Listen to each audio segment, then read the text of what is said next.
Okay, let's go. We're live. Let's go. Let's go. Let's go.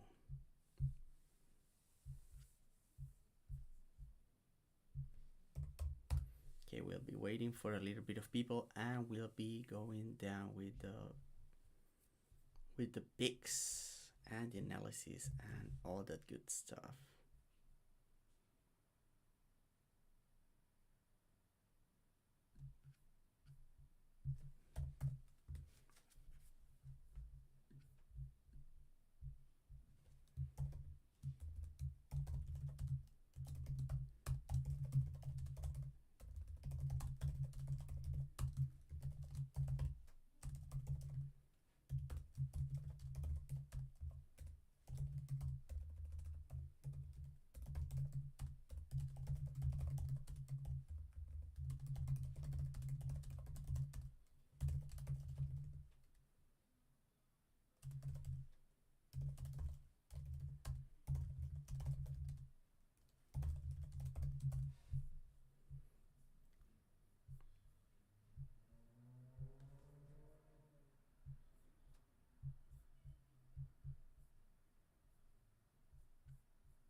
Okay.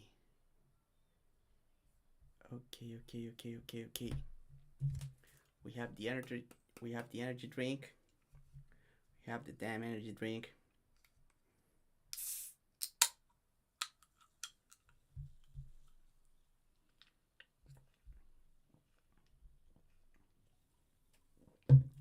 Oh yeah, that's good. That's very good actually.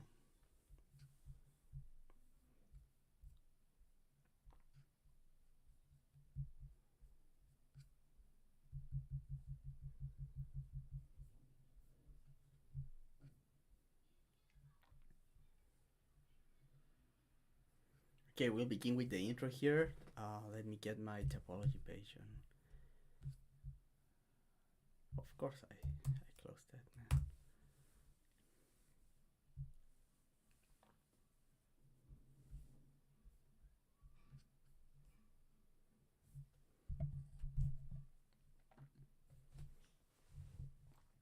What's up, guys? I'm Feño. This is the fall preview for UFC 318.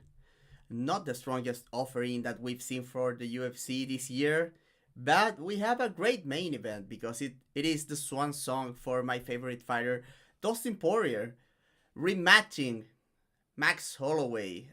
If you guys remember, these men have fought each other twice already. They fought during Max Holloway's UFC debut. Dustin Poirier got the victory with a triangle armbar there, and then they rematch for the interim lightweight champion in an epic fight, my favorite fight of all time, in which Dustin Poirier was declared the winner via unanimous decision. So now Dustin is retiring, and he's getting Holloway once more before hanging up the gloves. This is a very good main event. I have no complaints about it. I'm like, as a fan, and I'm not a fan of many fighters, but I'm a big Dustin Poirier fan. I'm very nervous about this one. I really want him to win. I think he can, but we'll get into that when I get to the main event, right? We have 14 fights. This is going on at New Orleans in Louisiana, the home state of Dustin Poirier. This is going on at the Smoothie King Center. Such a funny name for a venue. I mean, but all venues have like brand names over in the US, right? But yeah, we have 14 fights.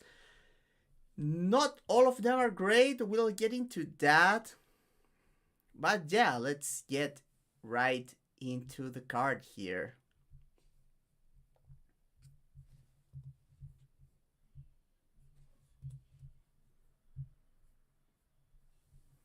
Okay, we have our first fight of the night here. Which is it? Which is it? Okay, I like this one, to be honest. Oh yeah, I have to remove that timer, man. Okay, that's that's better. That's way better. Okay,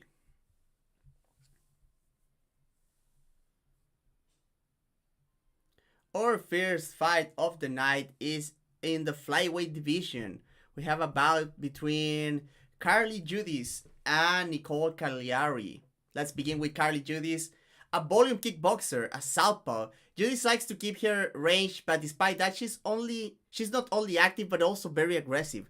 While a lot of her game revolves around double attacks from the rear side, in particularly body kicks and straight left, to then convert into the high kick, she's actually active with her lead side with a decent jab and a right hook. She will also use shifting entries to open up different targets, like the outside leg kick on the close sides, or the 1-2 as well. And she will also set up spinning attacks. Judis varies her targets often, and her high volume makes up for a lack of consistent feints or nuanced entries. She's defensively responsible, always moving her head and or her feet after her combinations with good misdirections and some organic defensive reads too. She's at her most vulnerable inside the pocket, as she doesn't move her head until she's done, being available for same time counters and during prolonged exchanges. Clinch is another solid face with good positioning and good for elbows and knees inside and during breaks. Not a lot of her wrestling and grappling has been seen so far, but it looks like she has at least some good baseline understanding of the skills there. She also looks well coached and has shown good grip fighting and posture during clinch exchanges. She also levels changes of her own for takedowns here and there, not with a high level of success of taking the fight to the mat, but shows some transition-based ideas and confidence about taking the fight down for a good position. Judis doesn't have tons of power and can be defensively rolled, but she's very durable and well-conditioned.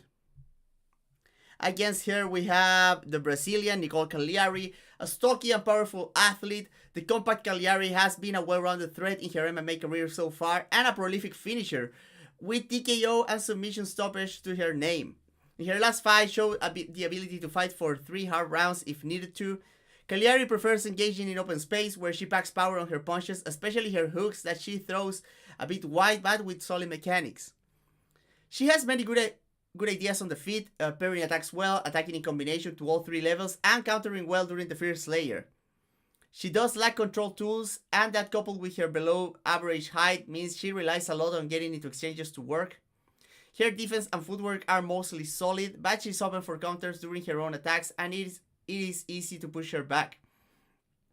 Transition and level changes offer another layer of defense. Physically throwing the clinch, Cagliari doesn't mind pushing a foe to defense, grinding for takedowns, and she's the owner of a good arsenal of trips and throws.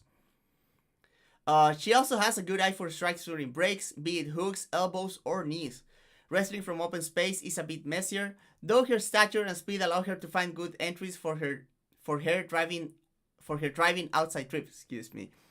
Bad shots can expose her to headlocks though, but she's a solid scrambler aided by her athleticism and strength. From top position, she will look for ground and pound from a solid base, staying heavy while looking to land blows.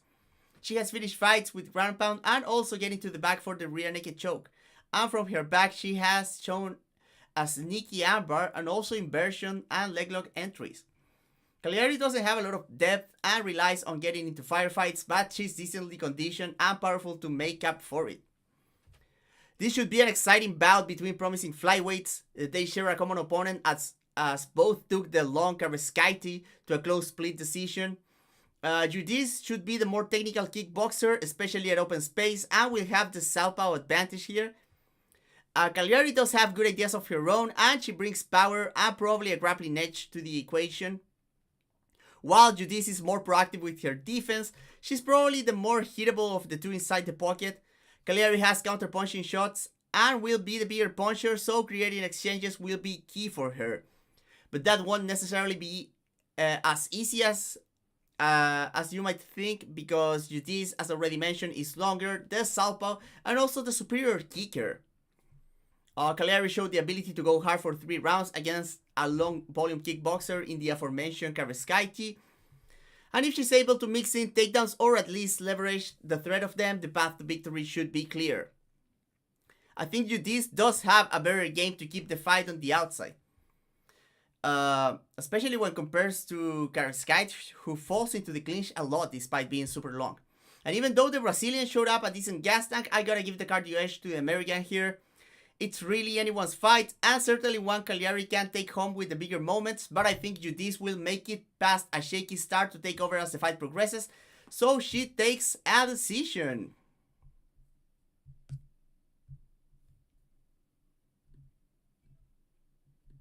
Okay. Hey, Ghost. Thank you so much, man.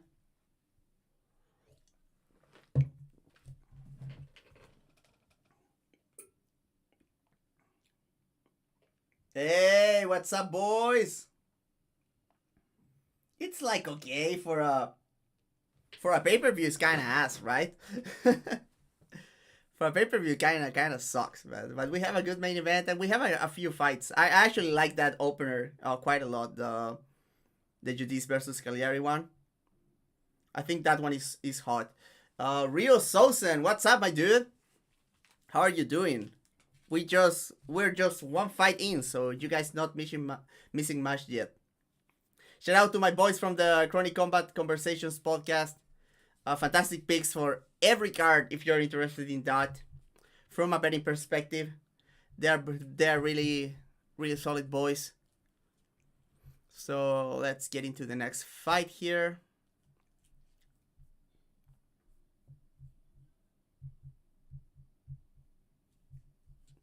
What is the next one? I don't even remember all the fights here. Okay, this one is kind of fun.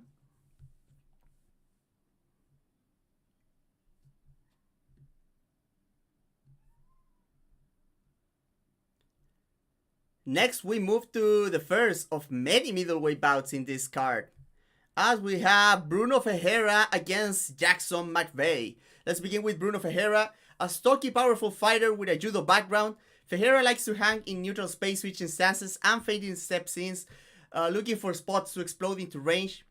All about big actions, Ferreira throws almost everything at full power and usually looks for immediate setups in his combinations, like leg kicks to throw off the balance, backing up an opponent into a flying knee, or using the expected reaction of a punch to set up the following one. His constant fading and stance switches and shifting entries allow him to deal with his usual height and reach disadvantage surprisingly better than you would expect for a fighter with no nuanced jab. And this is helped by the respect fighters give him because of his big power.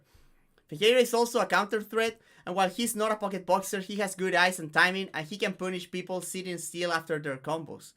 A credentialed judo black belt, Ferreira is a strong wrestler and grappler. His stocky frame not only makes him hard to take down from open space, but he's expectedly strong inside the clinch with a big array of throws, hip tosses, and foot sweeps. He's also a good sprint grappler. When he gets taken down, having good fundamentals about disarming grips, building a base, and escaping during transitions. If he gets stuck on the bottom, he's patient about waiting for spots to explode, to reverse, or create space and movement. Ferreira is a physical force, and his game makes a lot more sense than one would originally expect, but his lack of nuance, especially as a defensive striker, is his biggest problem so far. Coupled with his undersized frame for the division, he's durable and carries power late into fights, but all of his big actions do make him tired in the long run, and his grappling loses effectiveness when he's not able to explode. Against him we have Jackson McVeigh, a long southpaw who plays somewhat of an old-school Muay Thai and BJJ game. At range, he fights very long behind his kicks, especially his body kick, and he has a long straight left that he likes to land for hand control. His left leg attacking all three levels and him poking with the lead leg tip and the occasional jab help him establish the long range he likes. Framing with the lead hand, triangle, or grabbing clinches are his main ways of defending. Head movement has looked lacking so far. McVeigh is very good inside the clinch, being well versed in a variety of grips and having good posture to land consistent output of knees and elbows. And his front headlock game has complemented the rest of his striking and clinching so far, being the owner of a nasty high elbow guillotine and a quick dart choke. Not much else is known about him, as he has been all about quick finishes as a pro, and his level of opposition has been nothing to write home about. He does train at a decent gym at St. Charles MMA with fellow UFC fighter Charles Johnson, and he does have the size for the division. There's a chance he might struggle against more physical and athletic opponents in the UFC, and how he looks in a hard fight or when put on his back for prolonged periods is a question mark. We have a construct a contrast of builds and styles as Ferreira welcomes McVeigh to the UFC. Ferreira is a massive step up in competition for the American, and while he'll have to deal with a big height and reach disadvantage, he brings some interesting looks to the table. The Brazilian obviously brings big power to the table, and McVeigh hasn't shown a lot of pocket boxing in his career yet. But Ferreira is also more than a decent grappler, especially in scrambling situations, and his judo background means he's a handful in the clinch. McVeigh's all the way out, all the way in approach might have to be more carefully navigated here, unless he wants to eat punches in the pocket or wants to concede a takedown inside the clinch. His long kicking game and ability to intercept with strikes will come in handy though, especially if he's able to figure out the shifting entries of the Brazilian. Even though it was just once each, Ferreira has been both KO'd and submitted, and McVeigh is a finisher capable of delivering both. But we also don't have to forget that the Hulk also has a 100% finishing rate, and he's also capable of finishing with taps and naps. McVeigh has an interesting style for the fight, and he's certainly skilled and capable of finding yet another finish, but I think the jumping competition level coupled with the physicality and well-roundedness of the Brazilian will be too much for him at this stage. I think Ferreira takes McVeigh's undefeated record with a second round knockout.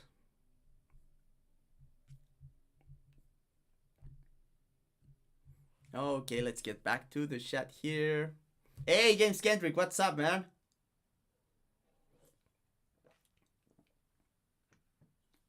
Oh yeah, the guest series with Miguel is fantastic, man. It's so good.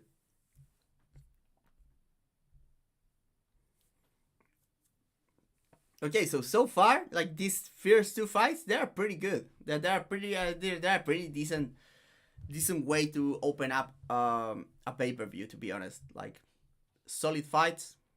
I like base kind of interesting. Ferreira brings the action. And the opener is kind of better. Like Judis versus Cagliari is a very good fight, actually. And one of the best ones that you can make about like unranked flyweights, to be honest. What's the next one? Oh, okay. This one is slop, but should be fun, I guess.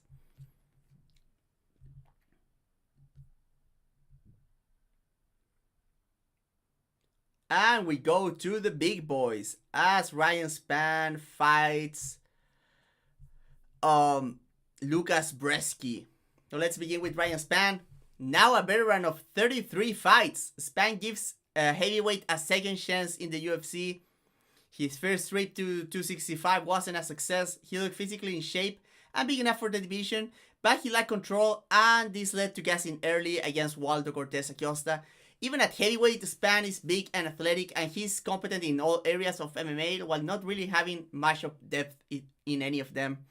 At range, Spann prefers operating a neutral space, using his long jab and front snap and push kicks to the body, looking for spots to leap into a left hook or set up his quick 1-2, which is probably his best weapon, as his right hand is straight, long, and quick when he steps into range. Spann can slip single shots effectively at range, but he can be vulnerable to leg kicks when he steps heavy on his left foot to do so. His defense in the pocket is suspect, as he tends to keep his chin high and can fail to see shots coming, but opponents need to be wary of his left hook inside. Combinations and feints can expose his defense. While not a nuanced wrestler, Spann does have a decent arsenal of takedowns, and he gets shot reactively well out in the open, especially after slipping a punch. Trips from the body lock and double leg takedowns are his go-tos. A solid grappler and a surprisingly agile scrambler for his size, Spann is heavy from top position, has good ground pound, and is a more than capable back taker, which is always very useful in the heavyweight division. Of note is his high elbow guillotine, which has been a consistent finishing move throughout his career. Other than being stuck at faces that can expose his lack of depth, Spann is also a bit of a head case that once again showed up in his heavyweight debut. If he can put things together, he can be a dangerous heavyweight, but we don't know if he can maintain a consistent output at this weight class yet. Against him, we had Lucas Bresky, a lanky kickboxer. He's active and maintains good volume. At range, he likes to fight behind leg kicks and his lead hand. A capable jabber, he usually prefers to use his lead hand to measure and hand fight. Most of his best connections come from the right hand, effectively playing the changeup between the overhand and the uppercut. He goes to the body a decent amount, and his straight right hand to the body is one of his best weapons. Footwork is a bit wonky, but he makes sure to angle after his combinations and can pressure well on the front foot.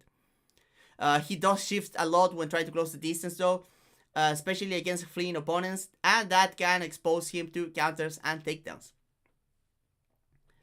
He has a decent fierce layer of defense. He can slip or parry single shots consistently, but it kind of falls apart during prolonged exchanges as his feet get messy and his head can stay on the center line. Bresky is solid in the clinch. He does a good job of punching his way out of collar ties and connects during breaks. Takedown defense has historically been an issue for him. He can work get-ups, but he usually takes a toll on his gas tank. His grappling is functional, but can tend to rely too much on turtling to get back to his feet. Decent conditioning for a heavyweight and very tough. His shallow defense and lack of takedown defense don't mix well with his average power on the feet. So Span gets a do-over in the heavyweight division against another striker here in Bresky. As a more volume-oriented and agile fighter, Bresky might feel more like some of the fighters he used to face at 205 for Span. These fighters fight one another at basically height and reach parity, a situation that probably feels more familiar for the longtime heavyweight in Bresky here. It will be interesting to see if Span goes to his grappling again, considering he should have an advantage as a wrestler and on the ground. But if his cardio issues persist at this new bodyweight, the fight might be there for the taking for the Polish. Because Bresky is comfortable in prolonged striking bouts, as has been a decent scrambler who doesn't fall under pressure. They are both the same age. Span has a considerable experience advantage, but that also comes with a big amount of miles on his body. Bresky has the better gas tank and more consistent approach. It is not hard to see him win, but his durability and defense have been a problem at this level of competition. Sadly, I think this will persist here. If he gets out of the first round, the fight might be his, but I think that Span finds a submission on the first round.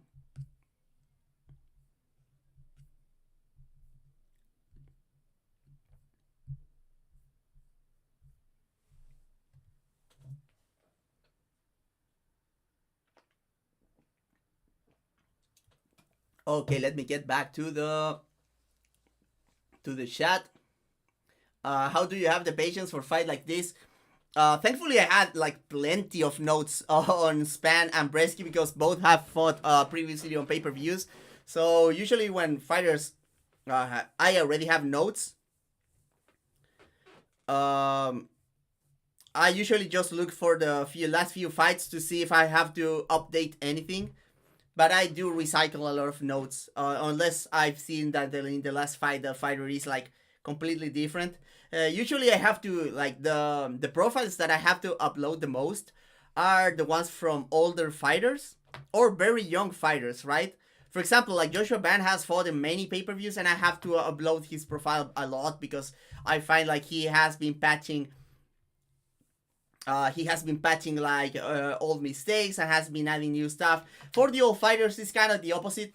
I gotta like account for like usually like their cardio gets worse, their output gets worse, they get less willing to get into exchanges and that kind of stuff. So usually that's my approach when.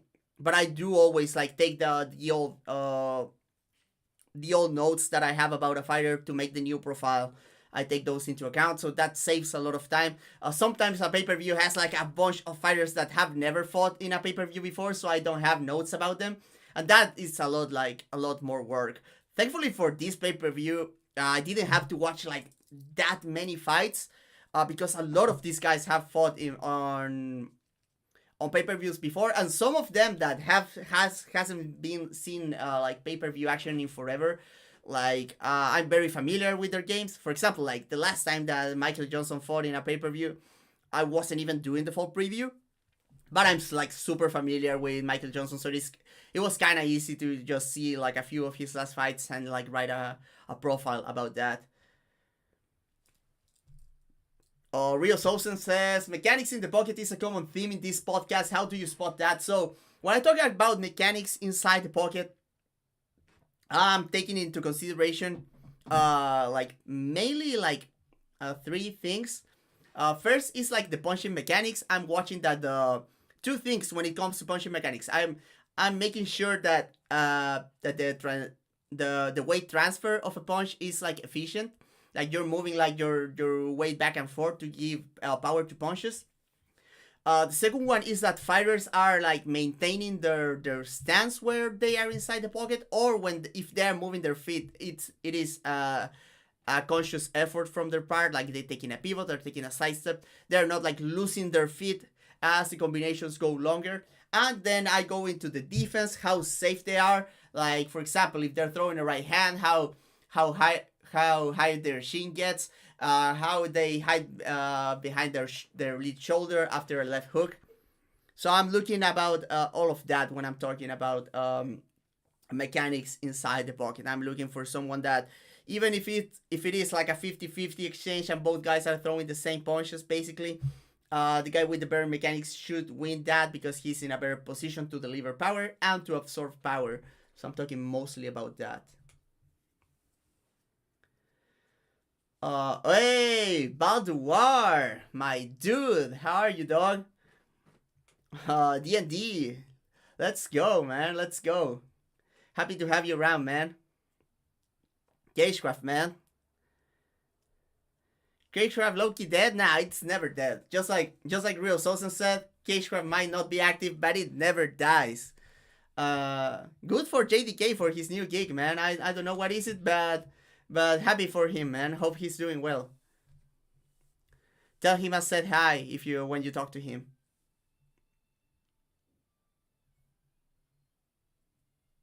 Okay, I think that's me caught up with the chat. So let's get.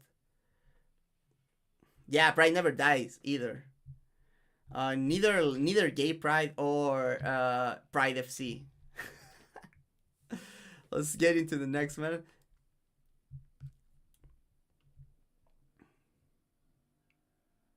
This one is another one that is kind of sloppy, but I don't hate. I think I don't hate many fights here over, to be honest. Like this, they're not good, but they're like okay.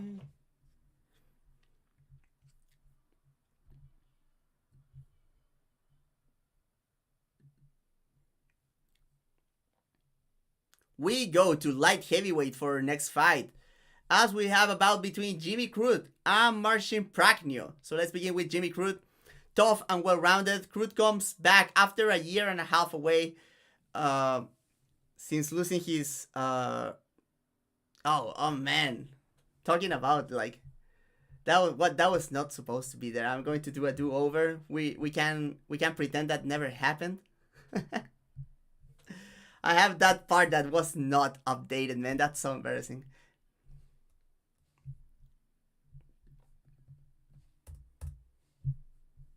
I actually updated the Jimmy Crute profile, but I apparently like copy pasted that part that didn't make sense anymore. So we'll do a do over. Just like Ryan Spann is trying heavyweight again, I'm trying this one again.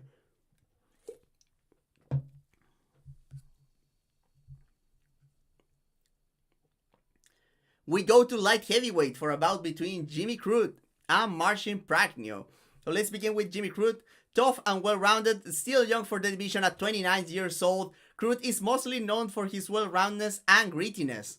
A meat and potato striker, he likes to walk people down behind his high guard, looking to land his jab and leg kicks before opening up with right hands and kicks upstairs. His left hook might be his best punch, and he can put it at the end of combinations or to meet opponents in the form of a counter. While there's not a lot of nuance to his striking, his footwork on the front foot is solid and his mechanics are good enough to punish mistakes. Defense when pushed back is bare bones, as he can lack variety on his head movement and his static high guard can expose him. Similarly, he's vulnerable putting longer combinations together, failing to move his head with his own punches.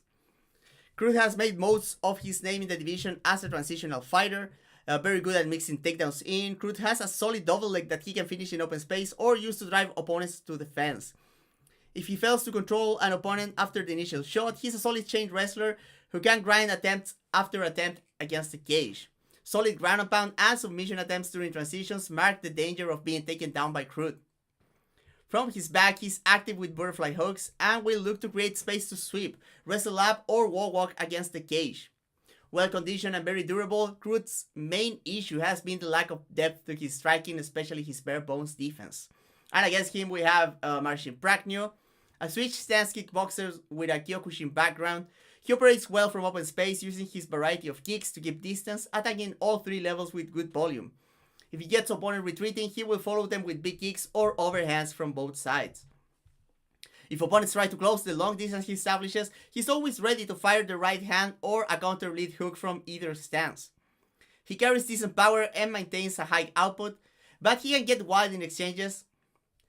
Despite this, opponents need to be wary of his dangerous high kicks from up close. Same time counters and combinations have been the common factor to hurting him, as his shallow defense gets exposed when he hangs out too long during exchanges. Inside the clinch, he will fight for underhooks and try to reverse people against the cage, and if he's able to establish head positioning, he's active with knees to the head and body. He keeps decent output and has shown decent footwork and a few takedowns here and there, but clinching is not his aim game, despite ending up there regularly. A solid defensive wrestler, Prachnio fights well for underhooks in open space, just like he does inside the clinch, and has a heavy sprawl to deny shots. He's not much of a grappler. Prachnio has shown decent ground and pound when he has found himself in top position. From the bottom, he will try to create space to scramble and can wall walk well, but he has been exposed when put flat on his back. Prachnio is tough and keeps a good pace, but his cardio in tough fights can be lacking, and his lack of a second gear can make it hard for him to take over fights. Well-rounded Crute faces off against a striker Prachnio in here. Neither guy is very layered defensively, so we should see plenty of violence in this one. Long-range strikers have been an issue for Crute, and Prachnio has the mobility and kicking range to keep him at bay. On the flip side, Crute is the bigger puncher of the two, especially if he gets inside and finds his left hook, and should have a significant grappling edge.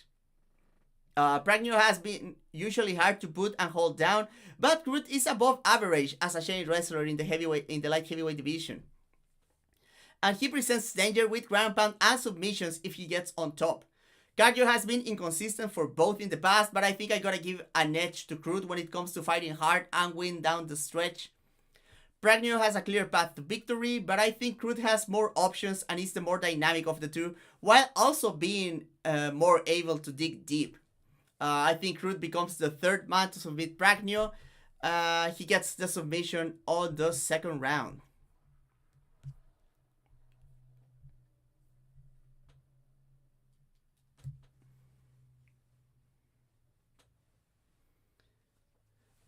James Kendrick says the go said that the reason outside of film study is not apparent in most camps due to pride of coaches and fighters. Do you agree? Yeah, I think coaches are usually like very untrustful of other people. Because like outsourcing like the tape film doesn't have any risk, right? Because you're not watching their fighter. You're watching another fighter, so the intel that you get, like, you cannot use that against them. But at the same time, I kind of understand coaches. Like, why would you trust a guy? Especially because you gotta understand that a lot of coaches are not like spending a lot of time in social media, consuming like analytical content, so they have no reason to think that there are like people who are good at this, right? So there's a little bit of pride, but some of it is justifiable, I think. I think some guys are more trustful, and some guys like do their own homework like very well, right? Like some guys like Eric Nixick and Sean Maiden, or is it Madden? But yeah, they are very good at watching tape of their own. They are very good at making reads, I feel. And they are also good at making reads in the moments, which is why they're like, other than being good coaches, they are also very good cornermen, I feel.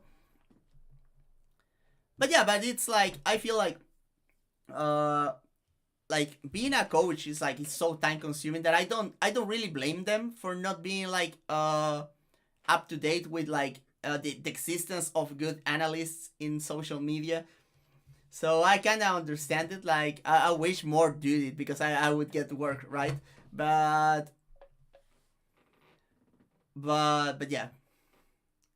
Rios also says, is nuance in a skill developed or over experience, or is it a natural talent thing? No, being nuanced is, I think, like for most fighters, is an experience thing, right? Is that you're like adding like new skills and you learn how and when to apply those skills in different situations as you like mature as a fighter. So I think like being a nuanced fighter is most of the time it's related to experience, or at the very least like gym experience, right? Some fighters get like way better in between camps, and that's because like they acquire a lot of experience during fight camp.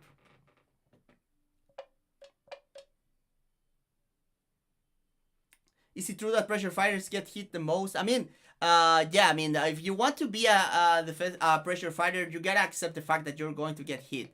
And if you see like a lot of like insane pressure fighters were actually like pretty decent defensively, even in janky ways, like for example Justin Gagey or Tony Ferguson, when they were going at people, like they were getting hit a lot, but it's because they were putting themselves in situations where they were going to get hit anyway. Even like more like refined like pressure fighters, like for example like Rafael dos Anjos or Conor when he was a pressure fighter, those were still like getting hit like a decent amount because they were like in front of their opponents the whole time, right?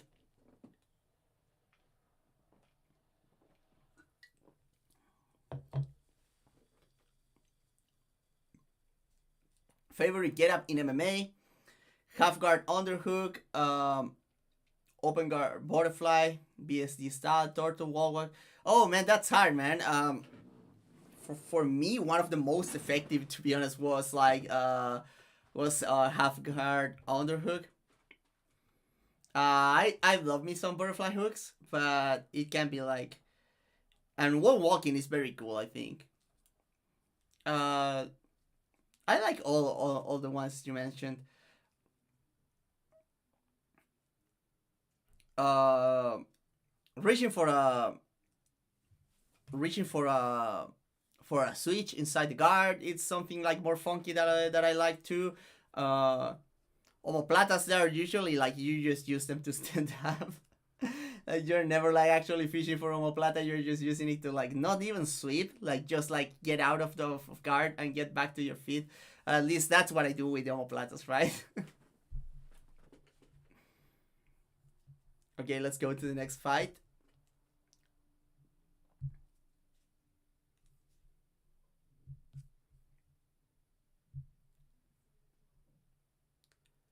For our next fight, we go to welterweight as Adam Fugit welcomes Islam Dulatov to the UFC. So let's begin with Fugit, a tense but powerful kicker who can switch stances. Mostly a southpaw, Fugit operates from open space behind his arsenal of kicks and solid straight punches. Jabs, shoulder and hip feints, switches, and fake entries all allow him to set up his kicks to all three levels from both legs, no matter the stance matchup. And if he gets opponents running into him, he likes to intercept their entries with kicks or his counter lead hook. Foyt is not much of a boxer, but he carries respectable power in both hands. His defense relies mostly on his good distance management, but he can also move his head decently well to both sides, especially when drawing attacks with his jab. Head movement during his combinations and during exchanges can be lacking, and getting tagged on his way in or with prolonged combos have been an issue. He will also clinch defensively and will look to attack with big knees during breaks or kicks against retreating opponents. A solid wrestler, Fugit uses the distance he establishes to his advantage, timing reactive takedowns on entries. He's also the owner of a suffocating bodylock game, being good at mat returns and landing strikes in transitions. Ground and pound is his best asset on the ground with good control and posture to deliver damage, and he's also willing to take the back and finish the rear naked choke if opponents turn around. Fugit is bid for the division and reasonably well conditioned considering his big actions. Lack of control tools and his shallow defense have cost him in the past. Against him we have Islam Dulatov, a pathologically aggressive fighter and very dynamic. The long Dulatov fights from a long bouncy stance, managing distance with his in and out movement, looking for spots to open up with his combinations. He usually looks for a reaction to his jab or a kick, or he enters off a counter opportunity, jamming kicks or countering off a lean back. He opens up with heavy and quick combinations, alternating hands with power, sometimes sneaking body shots. Knees and elbows against the fence allow him to break guards and damage covering opponents when the punches aren't finding their targets. While his distance management and timing are good, and he will move his head when drawing out counters, his head remains on the center line during his own combinations, and he relies largely on his speed, powers, and reflexes to either eat or reactively avoid shots coming his way. The clinch is another strong point. Dulatov is very good at punching over collar ties and is good at landing knees and disrupting the balance of foes with trips. He's also not shy about using the clinch to wrestle, liking to grab rear and back body locks to work trips, throws, and mat returns. From top position, he's dangerous with big ground and pound, but he's also an agile and opportunistic submission artist during transition. He has been taken down while being aggressive and has been reversed from top position, but he has been consistently quick at scrambling and getting out of bad positions. Other than some clear defensive flaws and some potential gas tank issues, Dulatov has excellent attributes all around. He's big for the division and athletic, but it remains to be seen how he deals with athletes of a similar level of skill and size in the UFC. An action fight at 170 pits two dangerous finishers against each other. Dulatov comes with the hype, undefeated since losing his pro debut, and having finished every single outing, his dynamism is apparent. Fugit was himself a prolific finisher in the regional circuit, and he might be the best mix of size, athleticism, and skill Dulatov has faced so far in his career. Dulatov has a 2-inch height advantage, but Fugit makes for it with a 2-inch reach advantage and long legs to complement his kicking game. Fugit will probably want to keep Dulatov on the outside with his kicks and make him lead to counter him and move on the outside. Dulatov, for his part, will want to let his hands go with his combinations, and while he has to be careful with counters, he has a good shot at hurting Fugit if he finds him. Fugit cardio isn't stellar, but he's the more experienced of the two, especially against high-level opposition, and therefore I think a longer fight favors him. And he seems to be a similar level of grappler and not lacking behind in physicality either, so he might do something on the mat down the line. And while the American is good at moving on the outside, I think it is his comfort with taking the back foot that makes me side with the Chechen fighting out of Germany here. I think Dulatov opening up against the cage and his ability to mix in body shot, knees, and elbows are going to be able to overwhelm Fugit for a first round knockout.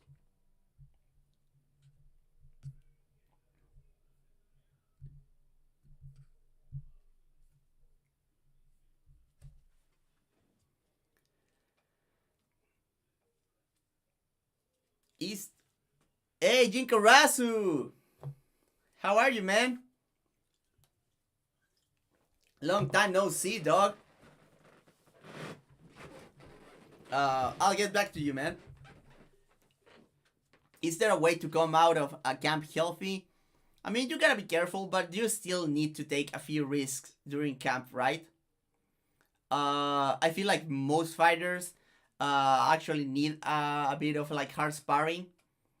So there's always danger that and especially rolling, like you need to be rolling at full intensity at places in your camp. Like injuries can happen, right? And especially in the early parts of the camp where you're still going hard at the strength and conditioning, that also exposes you to injuries. So yeah, I think like injuries are not like it is impossible to like plan like the perfect camp that it's going to guarantee that you're like injury free. But if you are like careful and you have a bit of good luck, you can come like healthy into a fight, unless you're like carrying like very old injuries that are not healing. Rio Sosen says, do you know why Fugit get his head high during long combinations? What would you tell him to do to fix that? That's kind of hard to fix at this stage. Like how long has been Fugit fighting, man? Let's check that. I thought he has only 14 fights, but he has been fighting for a while, right? He's like not super young. He's 36. Has been fighting. Started fighting amateur 10 years ago. It's just like a habit, right? Um, you could do like a lot of like partner drilling and like make your partners like punish you when you're like putting your head up. But at the same time, like partner drilling, as much as I love partner drilling, like it is not the same, right? It is not the same as being in a fight. So you might want to work that into sparring with your coach, like calling you out on that, like very often, until you like get a new habit on top of your old one, right? But it's kind of hard to like correct that, especially when you have been a fighter for a long time. Off topic, but does Topuria have the best mechanics in the pocket?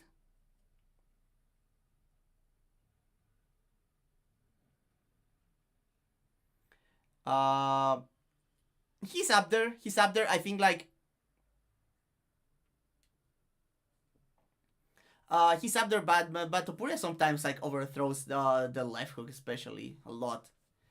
And that exposed him to left hooks of opponents. He like kind of loses his footing with the left hook sometimes. He has a very powerful left hook, but he tries to kill people too much with it sometimes. I guess we haven't seen a lot of that lately. Maybe he's correcting that. But Topuria is usually very clean inside the pocket, very well balanced, hides behind his shoulders well, transfer power beautifully. So yeah, I mean, if you want to look up at someone's mechanics inside the pocket, you might want to go with Topuria there.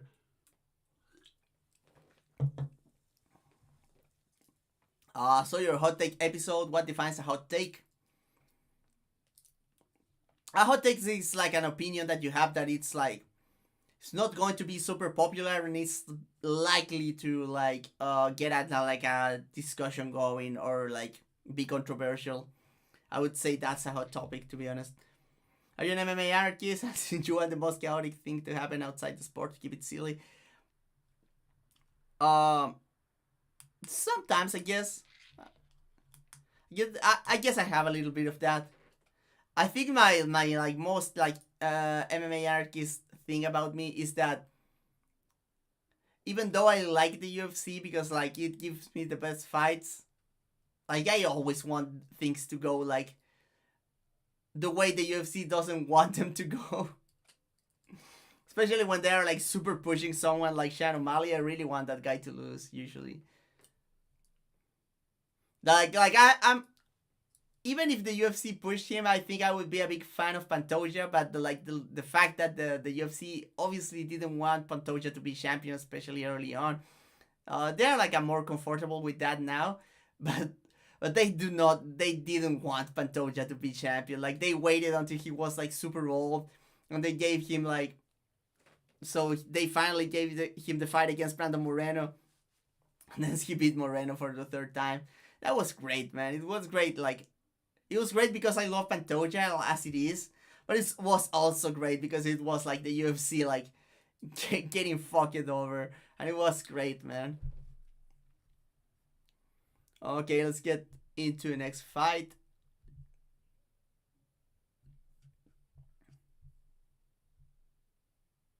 Okay,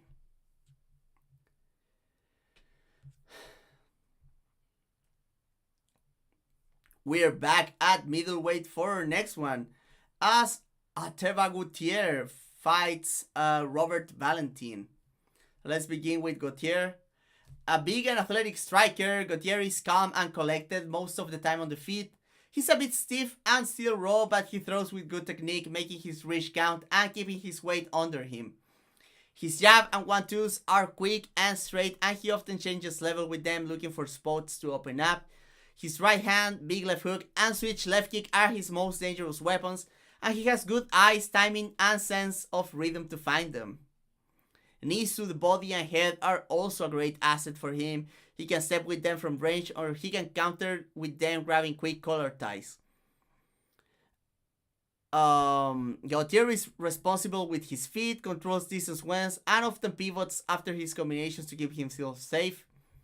Head movement is limited, but he has some ideas about shoulder rolling and blading his stance with the left hook before retreating. Very physically strong, Gautier is dangerous with his aforementioned knees inside the clinch, but he mostly uses his physicality to stay upright in conjunction with good footwork to circle out and open up during clinch breaks.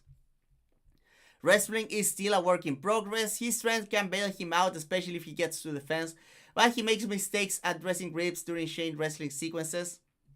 We gotta say he's the owner of a monstrous sprawl when he gets the timing right though. From his back, he has looked limited the few times he has been taken down, but he stays calm and safe, looking for spots to get back up, usually wall walking against the fence. Despite being a very explosive athlete and big for the division, Gautier is surprisingly efficient with his movement. This coupled with his ability to not panic during exchanges or when taken down, and it seems like his cardio will hold up at least fine. The sky is the limit for the Cameroonian, but he's still very raw and there's a lot of questions about him against higher tiers of the division. Opposed to him we have Robert Valentin, an aggressive, well-rounded fighter. Valentin doesn't have much process, but he's competent and violent in all areas of MMA. Valentin operates at range behind his jab and a variety of kicks from both legs, looking to counter with good instincts at any chance he sees. He's very aggressive and puts numbers together quick. His technique gets wild rapidly, but he has a good eye for shot selection, especially when it comes to finding big elbows and knees, both from open space and on the inside. Defense at range is solid with movement, blocks, and parries, but it can become an afterthought during combinations and exchanges. Physically imposing in the clinch, he will look for damage with strikes, but he's also an opportunistic takedown threat. A good scrambler and submission grappler, Valentin is very resourceful as long as there's movement, and he has quite a few dominant positions where he excels. Mostly the back take, liking to flatten up foes for the top to look for ground pound and the rear naked choke, and also the scarf hold, from where he can finish armbars or do damage.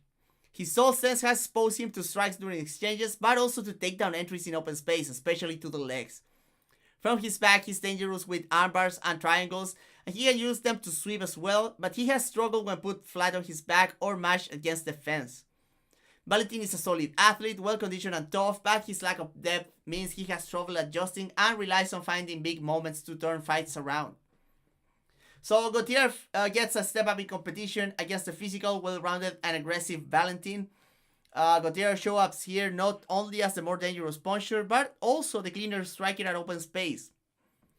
Valentin does have good eyes and feeling for targets though, and his wildness might be able to bring out the worst out of Gautier.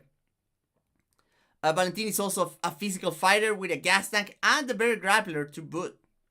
Gautier needs to either end the night early or control the exchanges with his long-range tools.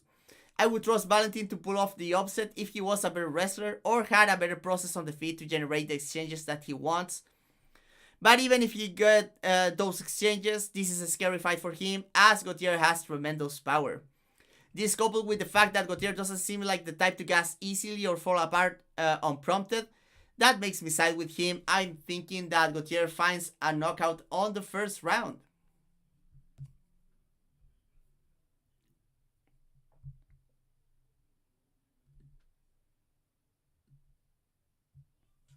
Oh man, I'm struggling here. Like,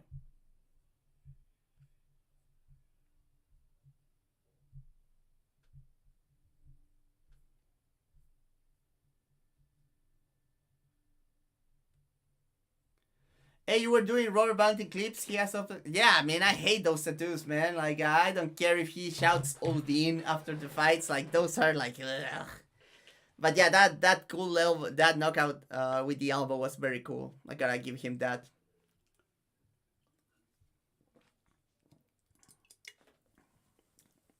Hopefully, he's just like very weird about Nordic mythology. And it's just that, but most of those guys are like weird, right? So who really knows? Who really knows about that?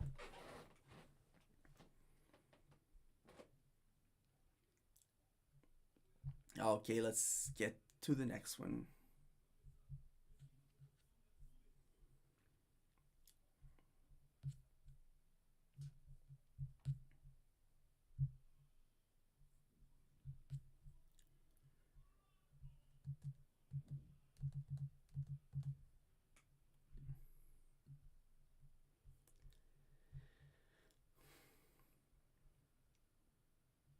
we go to welterweight for our next fight.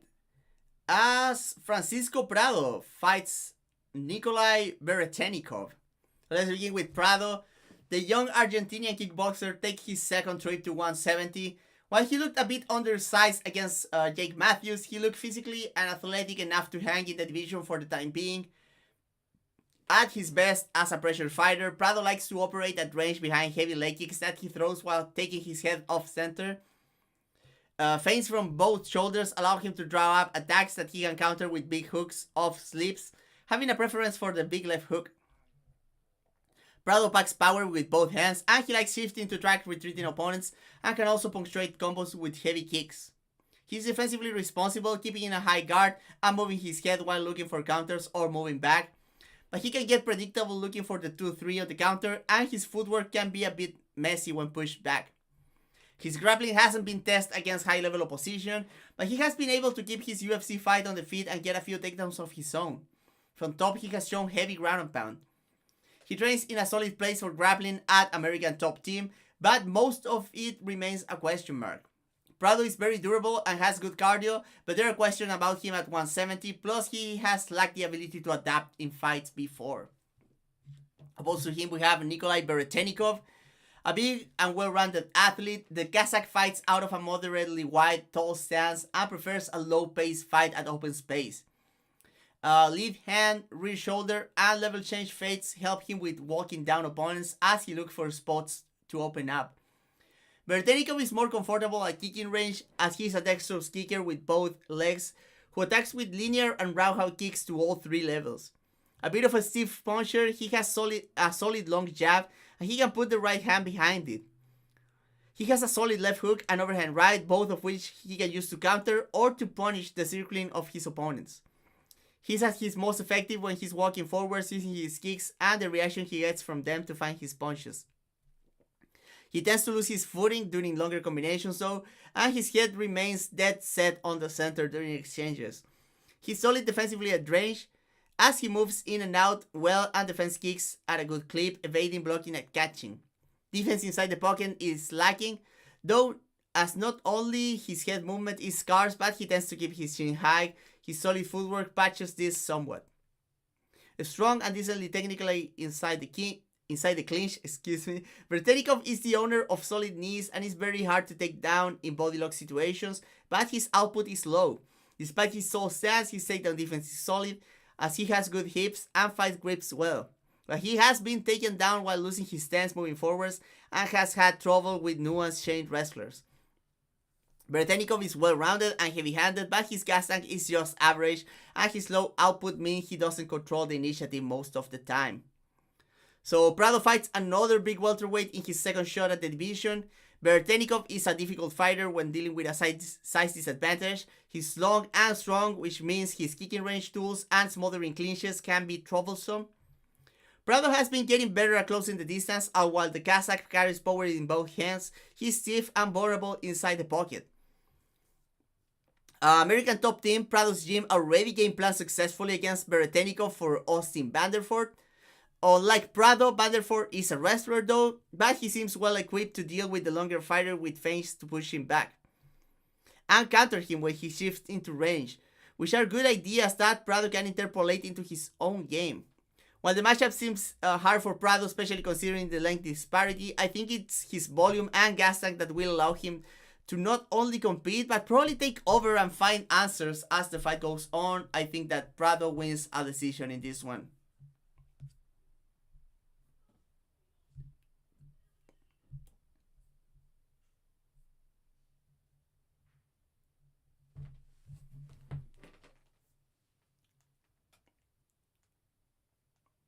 Is the idea of the White House card embarrassing? Yeah, pretty much, man.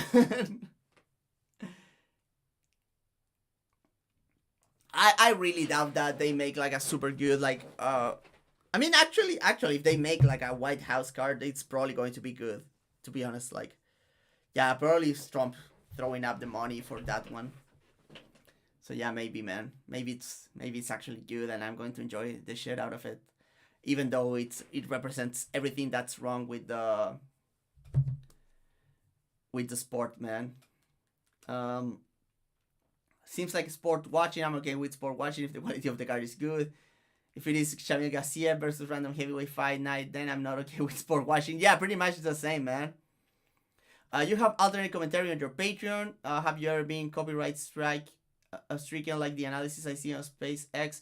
No, man. Patreon is like very good for that kind of stuff because like you cannot watch the content unless you pay for it. So they're like not very concerned about that, and it's very clearly not a copyright issue. Like alternate commentary is obviously it's obviously fair use. Like it's transformative. Like people are watching to get my commentary on it, not to watch the fight. Obviously, like the fight, you need the fight to get the commentary, but it's like you can do that. You can do that. It's like completely valid. You should be able to do that on YouTube. Obviously you can't, but you can actually on Patreon. Like you might be, if you're like big enough, maybe like you might get something a copyright strike on Patreon, but you should be able to fight that off, right? Because it's very clearly fair use. Lucas, what's up, dude? Prado does not belong there, man. I mean, does Beretenikov belong in there? To be honest, Beretenikov like. Not to talk shit on him, but it was like hard to write his profile, man. Like these low output guys, sometimes it's like so hard to figure out what they want to do. And he hasn't been like super good in the UFC either, man. But yeah, let's get with another one. But yeah, I do think that Prado got to the UFC too early. He looks very promising. I'm not quite sure about the move to welterweight, to be honest. But I think that Prado does have a lot of potential, but he got to the UFC too early, man. He was not good. In fact, like Prado, if anything, has surprised me because when he got to the UFC, like watching his previous fights in Argentina, I was like, oh man, this guy's going to get washed. But then he showed up to the UFC and he was like pretty decent. Like he's not fantastic, but he's not like getting killed in there. So we'll see. Like having a competitive fight with Jake Matthews is not like it's not nothing, right? Okay, let's get to the next one. Oh man.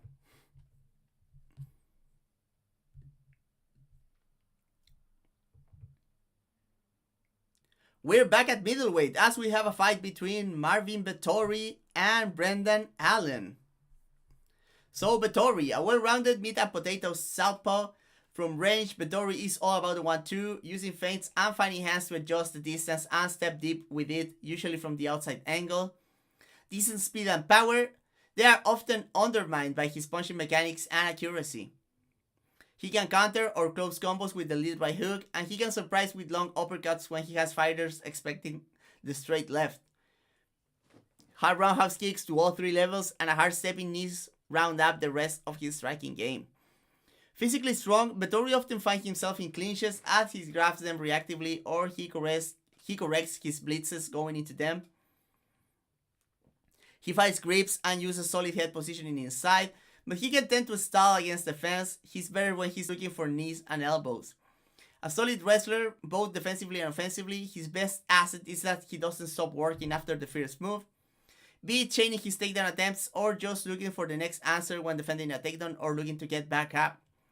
Solid BJJ fundamentals, he has very strong base from top and can land decent ground and pound, but he can rush positions and lose his advances when he's working under pressure.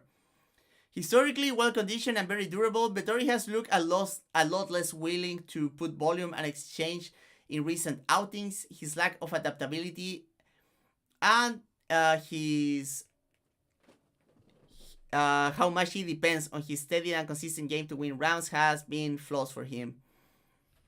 Against him we have Brendan Allen, a well-rounded Kill Cliff FC product with a grappling background. Despite being only 27 years old, excuse me, or is he 29? I mess up my notes here. How old is Brendan Allen? Excuse me. I wrote 20, like he's obviously not 20. I think he's 27 or 29. Let me get it. He's 29, okay. Okay, let's get back to it. Despite being only 29 years old, Allen is very experienced with 31 pro bouts and half of those coming inside the UFC. Allen fights out of a bouncy stance in range, looking to either put his powerful kicks to use or enter range for a short dodge style combo. His use of body shots and elbows are as part of his combinations open up targets and help him with inflicting damage. A solid jab and constant fading help him with controlling the initiative. Solid defensively, Allen will look to move his feet while using his lead elbow and shoulder to block and deflect shots. When pushed back, he will try to actively hide behind his high guard while looking for counter spots or to get back to open space. He can tend to wait until his back is against the fence before taking action though, and his head movement is lagging mid-combination. As an MMA native, Allen is a solid transitional fighter. He's good at blending his combination work and footwork into clinch entries. Inside the clinch, he's solid with knees and elbows, and he has amassed a solid arsenal of trips and throws to get the fight to the ground. A good scrambler, Allen shines when he's able to get to the back, with 12 rear naked choke wins to his name, and his ground and pound is also dangerous. Takedown defense is solid but not stellar, and while he's resourceful from his back, he can be stalled and held down by positionally responsible top players. Allen is solid everywhere and has good attributes with above average cardio and durability. He can become too attached to a game plan and lack flexibility, and his confidence can be shaky. This is a fight between solid all-around divisional staples, both coming off 2 losses. The vibes are certainly worse for Vettori, I feel. Vettori looked good early on against Cannonier, but then he took on a massive beating, and then he looked career worst in his rematch against Vettori. Allen on his part looked unconfident after being successful with his grappling in round 1 against Imavov, and then had a very close fight with division dark horse Fluffy Hernandez. Vettori's durability, consistency, and physicality have made him a difficult fighter to beat throughout his UFC career, but now he seems less confident, less focused, and working at a lesser rate. Allen, on the other hand, has had consistency issues himself, but he's the more dynamic and dangerous fighter of the two and seems to still be improving through small steps.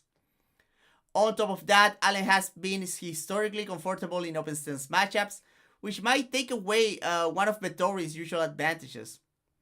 I think Allen being a winning jabber, kicker, and combination puncher against southpaws, plus the more active fighter, means he will probably have the edge here, even if he can take the fight down where you expect him to have a solid advantage.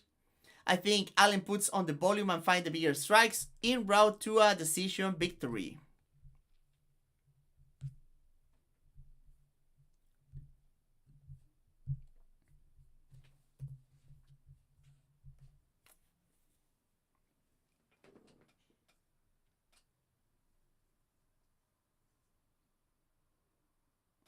Oh, I meant for the division, he's so small for welterweight. Yeah, Prado's too small for welterweight, man. He should be a lightweight, man. After this fight, they're going to schedule Vettori versus Dolitza 3. Oh, please, I hope not, man. The Vettori versus Dolitza 2 might be my least favorite fight this year, man. I hated that shit, man.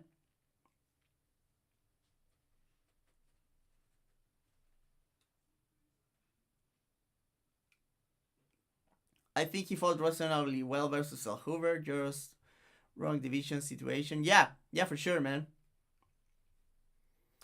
You talk about Vettori ended up in the clinch. Does he lack connective tissue to create a cohesive game? Yeah, I think that the thing with Vettori is that he doesn't like... Vettori ends up a lot in the clinch because it's like a safe spot for him, but he's not very effective from there. He can be, but he's usually not. He's usually looking like to start, to take a break. It's like a very old school, like winning minutes inside the clinch, which doesn't really work anymore. Even though the judges are bad, they are not like vying into like the empty clinches anymore. They're just not scoring that nowadays. So yeah, I feel like Vettori, like, it's more than lacking the connective tissue, is that he doesn't have the depth in any place to be like super dangerous. He could be a bigger puncher. You can tell that he packs power, but he has like bad mechanics. So, is Tori watch? Yeah, I mean, Vettori looked terrible against Dolitze, man. I cannot trust that man at all. I feel like Allen is going to beat his shit here. I always liked like Brendan Allen a lot more than Marvin Vettori, so I'm actually like happy that I'll be happy to be right here. Hey, no, Dan Albert, you have to stay now. You have to stay now because I'll be talking about some funny fights. Okay, let's get back. I mean, let's get into the next one. Okay, this one is interesting.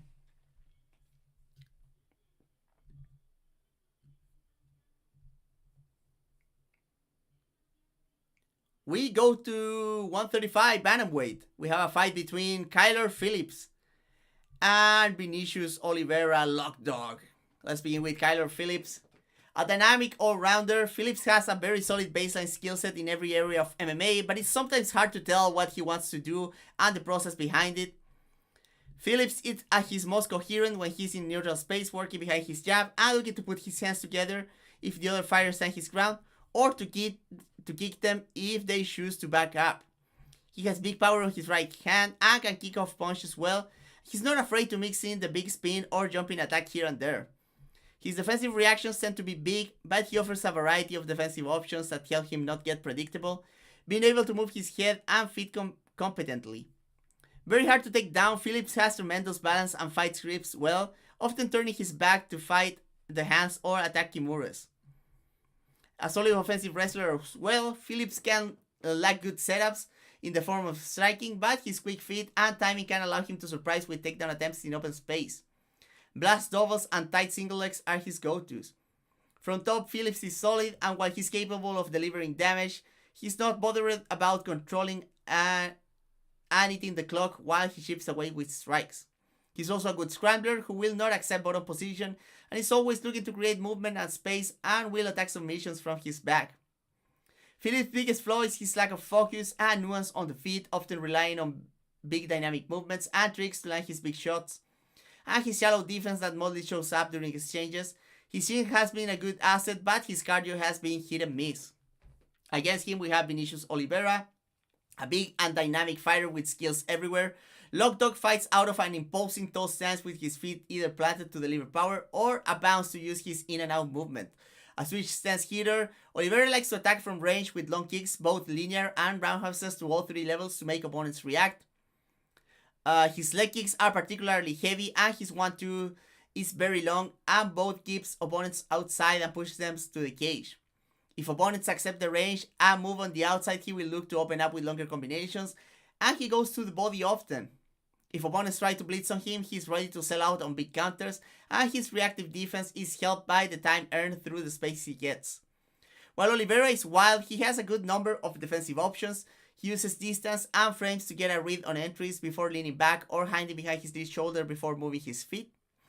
He can be tricked by feints as he keeps his hands low and his head doesn't move much when he's putting combinations together. Physically strong, Oliveira is a good wrestler and grappler. While his tall stance has exposed him to entries in the past, he's very good at using the whizzer and blading his hips to deny shots or scrambler right back up. Inside the clinch, he's hard to move with good balance and has takedowns of his own with trips, throws, and lifts. From top, he's a technically solid player and has nasty ground pound if he can settle, but he's also creative with shots during transitions. While Oliveira relies a lot on tricks and physicality, he's surprisingly consistent and he's very durable and surprisingly well conditioned on top of that. The reactive nature of his defense and the way he exposes himself when he opens up are his main flaws. This is a fight between dynamic all-rounders at 135. While Phillips may look like the cleaner and more technical fighter at a glance, I feel like Lockdog's game is a bit more focused. That being said, both guys are athletic and have the skills to test each other whenever the fight takes place. If Phillips can get the jab going, he might get Oliveira to open up under his terms and counter him, but he needs to deal with the kicking range of the Brazilian and the combinations if he puts himself against the fence. Grappling is also an interesting item here, as I wouldn't be surprised to see Phillips surprised with takedowns in open space, but Oliveira is a capable scrambler who is unlikely to accept positions easily. Phillips, on his part, will have to deal with takedown attempts and reversals if they find themselves in close quarters. What makes me what makes me pick sides here is that I feel, other than the jab and movement, Phillips doesn't really have tools uh to deny this fight to devolving into a wild war. And I gotta side with Lockdog if that's the case, especially considering that he has been the one with more consistent gas tank. There's a number of dynamics that could play out here, but I think Oliveira has a better shot in the ones that favor Phillips and vice versa, so I'm going with a Lockdog by decision.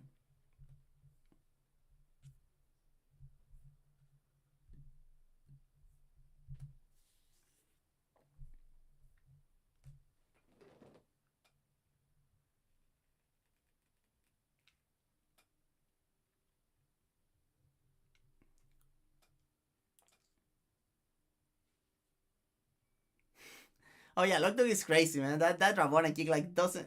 Oh no, actually Lockdog like made it kind of work, right? Is Vinicius Brazilian Tom Cruise? Oh, I don't see that comparison like at all, man. Like, the most insane fight for Lockdog. Oh man, who could it be, man? What would be like an insane fight? Like Bautista might try to like get lame inside the clinch or maybe like wrestle too much, so maybe that's not it. Pure Jan might also be able like to take him down and control him, so maybe that's not it either. It gotta be Song Yadong, right? Like Lockdog versus Song Yadong, that would be like so insanely violent. They would be trying to kill each other in that one. So yeah, if I had to make one fight for Lockdog that is going to be insane, I would make it against Song Yadong. That would be sweet, to be honest.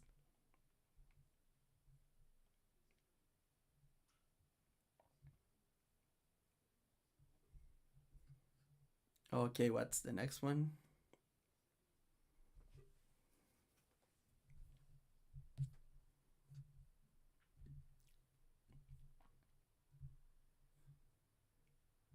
And with that, we get to the main card, and we have a lightweight bout to open this one. We have Michael Johnson against Daniel Hoover. So the man is Michael Johnson, a quick southpaw veteran. Once one of the fastest fighters in the division, the aging Johnson has turned into a surprisingly functional, crafty veteran. MJ likes to fight behind shoulder and stepping feints, while occasionally fighting hands to figure out the range. His straight left is his moneymaker. He can throw it out of the blue, behind the jab, or off the hand fight. It's a very quick punch, and he goes to the body often with it while he figures out setups for it to land to the head. Johnson has good footwork awareness and is quick to counter with jabs or lead right hooks at any entry coming from the outside angle. Kicks to the body, add with variety and competing at range. Johnson is at his best when he can set up a trap with his footwork and can open up with combinations, be it on the counter or leading. Usually finding range with the straight left before unloading with a heavy right hook that can be followed up by uppercuts or hooks if necessary. Johnson control of distance, active blocking, good footwork, and counter threat make him solid defensively, but his reactive nature has gotten him blindsided more than a few times throughout his career. A former collegiate wrestler, Johnson has had a complicated relationship with grappling in MMA. A solid offensive wrestler, Johnson is good at using his striking to set up doubles and singles near the perimeter of the cage. His first layer of takedown defense is very solid, helped by his speed, footwork. He's quick to fight grips and angle or just proud shots.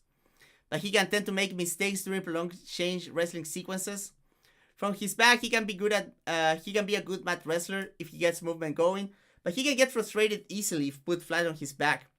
At 39 years old, Johnson is still an athletic presence in the division, even if years have taken a toll on his speed. For Johnson, other than his lack of adaptability and flexibility, the biggest problem has been consistency and lack of focus when fights get tough. Against him, we have Daniel Hoover. A long kickboxer, the Extreme Couture product has a massive reach, and despite being a good kicker, he does most of his work with his hands. Using his jab and rear straight to draw counters, sliding out of range, and coming back with his check hook, follow-up rear hands, and sneaky uppercuts. Hoover has a good eye for openings, and his volume gets better as the fight goes on and he starts finding his jab consistently. Other than his long reach, Hoover is also constantly taking proactive defensive measures, be it moving his head after his combinations or angling out when exchanges get messy. He can freeze behind his high guard when he gets surprised though. And his punches are a lot stiffer mechanically when he's forced to throw back as opposed to throwing his calculated counters under his own terms. Active in the clinch, he uses his long limbs to find knees and elbows. Not much of a proactive wrestler, his takedown defense has looked very solid. Not only it is hard to get past his punches, but he fights grips well and uses his lever to his advantage in clinch situations against the fence. As a tall and long fighter, he likes knees during transitions and he likes to dissuade level changes with the threat of them. When he has ended on top position, he has looked solid positionally, mostly open for a strike and punishing get-ups more than pure control, and has shown the ability to threat and finish with front headlock chokes like the Anaconda he used to finish Christos Giagos. Despite his good habits, Hoover has looked at his most vulnerable when pushed back and when he's forced to exchange in 50-50 scenarios, where his lanky frame and long punching mechanics make him clumsy instead of a dangerous sharpshooter. That coupled with his tendency to take a while to find his jab are the biggest issues so far for the very promising fighter who has shown to be durable and well conditioned. So Johnson fights the 13 years younger Hoover in his first pay-per-view appearance since fighting Khabib back in 2016. Hoover also comes into the fight with a decent height and reach advantage. For Johnson, the clear path to victory is to catch Hoover in an exchange after convincing him to throw from a bad angle. This is probably harder said than done, especially if Hoover finds his jab and uses it to control the initiative. The Mexican fighter is at his most vulnerable when throwing with his head on the center line. That's the best place for Johnson to throw numbers and find the big right hook. Hoover will have the advantage of variety here, and he would be smart to use his kicking arsenal a bit more in this fight to keep Johnson reacting defensively. I don't think wrestling is likely to play a big part in this one. Both are better defensively than offensively in this matchup. So Hoover might see some sketchy moments in round 1, but once he finds the jab and ups the volume, I think he will be able to frustrate Johnson's usual setups. I think that Hoover will win increasingly wider rounds en route to a decision victory here. And there's a lot of hair on that's why I'm messing with my nose, man. I have so many cats, and so my house is full of cat hair, man.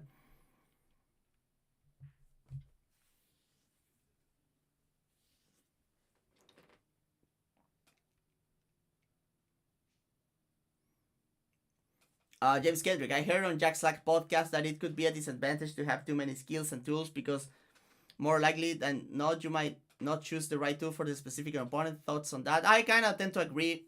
I have 6 cats. I tend to agree with that. I think that a lot of fighters that have a lot of variety, for example, like Victor Henry, who is very skilled everywhere. I would phrase it a different way than Jack Slack. I think that the problem is that they tend to try too many things inside fights instead of sticking to what's working. So you see well-rounded fighters, they might be winning they might running with a fight on the feet, and they might choose to go for random takedowns that do not favor them, or go into clinches, or drop for a submission attempt. So yeah, sometimes being well-rounded can be a bit of a curse here.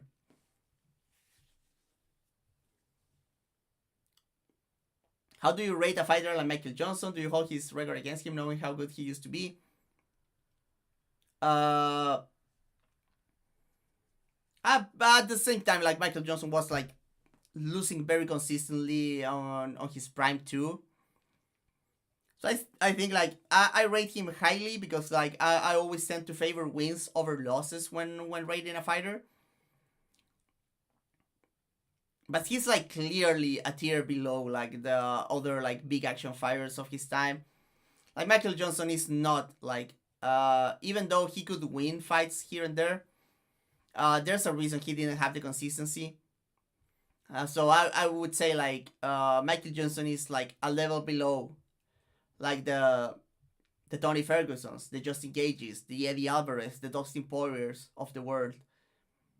Like he's like a level below that, right?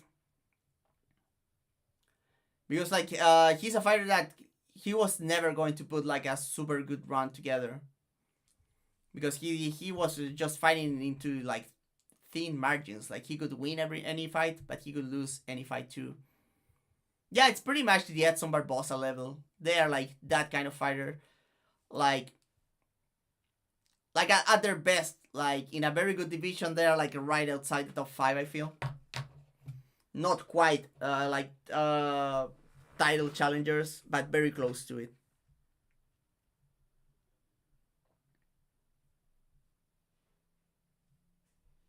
Okay, what's the next one? Oh, okay, we have the Short Kings. We have the Short Kings bout.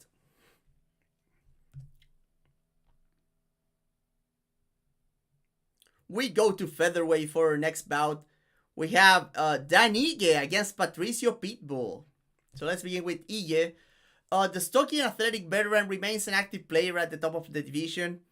Mostly unorthodox, Ige fights at range behind feints and big single strikes, forcing their opponents to lead for counter opportunities or to close the distance aggressively. He's known for his shifting entries, mostly to set up his left hand, putting multiple punches together while switching stances, often attacking the body and head. Ige is content pressuring or fighting a neutral space, getting into exchanges, as he is a boxer puncher by trade. Stiff kicks allow him to compete at range, but the lack of a nuanced jab can translate in him having trouble maintaining a steady pace and closing the distance against longer or mobile foes. On the counter, he's dangerous with both hands, and once again, opponents need to be wary of his left hook. Ige makes the most of his counter opportunities, attacking in combinations and striking fleeing opponents with big strikes. Defense is solid, if not outstanding. Ige moves his head well and has solid footwork, but can be hit mid-combinations or set up with feints. A solid wrestler, Ige is constantly changing levels into strikes, and on top of that, his stocky frame means he's good at setting powerful double leg takedowns in open space. He can have trouble getting denied early on shots and ending up on the bottom fighting to get up though. He's also content to grind singles and doubles against the fence if the situations call for it, and his physical strength and cardio shine in those situations. From top, Ige is punishing with ground and pound, especially if he gets opponents stacked against the fence. And his submission defense has been outstanding, having never been submitted despite engaging in grappling with the likes of Korean Zombie, Diego Lopez, and Bryce Mitchell. He's dangerous using transitions to his favor, but has been surprised by transitions from his opponents on the flip side. Ige is durable, powerful, and conditioned, but he can fail to make adjustments outside of his wheelhouse in close fights, and he's usually a bigger finishing threat early in fights. Against him, we have the legend Patricio Pitbull. A veteran of 44 fights, the former Bellator two-weight champion has a second shot at getting a UFC win. Stocky and powerful, Pitbull is better known for his one-punch knockout power, but there's a lot more to his game. While sometimes adopts a bouncy karate stance, lately he has been fighting out of a narrower, more planted one. Feints and a quick jab and heavy leg kicks allow him to hang around waiting to implement his counter game. Cross counters and counter soft slips are his specialty, as he packs vicious power and accuracy with both hands. Cagecraft can be passive, but his footwork is solid when he's active about it, being capable of circling and pivoting well. A solid offensive wrestler, his low center of gravity and physical strength allow him to find takedowns against the fence. A BJJ black belt, Pitbull has only been submitted once and is the owner of a very good guillotine. His low output late into his career has exposed him to wrestling exchanges with his back against the fence. From his back, Pitbull is good at avoiding damage and has get-ups, but can be a little too patient waiting for openings. Pitbull is clearly past his best, but he remains a crafty and dangerous fighter with depth beyond his apparent minimalist toolset. His cardio management is good, but his durability has some question marks around it, and his lack of volume can be an issue. So Pitbull gets a do-over in the UFC against a vastly different opponent in Dan Ige. Last time, his low volume approach cost him against the long kicker Jair Rodriguez in a fight that came to a few key big moments in favor of the Mexican. Ige, while dynamic in his own right, will engage with Pitbull in places he's a lot more comfortable with. That being said, we gotta remember that even if they're basically the same size, Ige is 5 years younger, and only has 28 pro fights compared to Pitbull's 44. It is safe to say that EJ is a lot closer to his prime than the Brazilian. Pitbull does have quite a few things going for him in the matchup though. In particular, his counterpunching against an EJ that usually closes the distance with big movements, and his leg kicks might be key here as EJ has been vulnerable to them in the past. The Hawaiian has never been knocked out in his MMA career, but Pitbull is still a ferocious and accurate puncher. EJ for his part has the aforementioned durability, fights at a higher output, and packs finishing power of his own, being the owner of 7 knockouts himself, and 5 of them against high-level opposition in the UFC.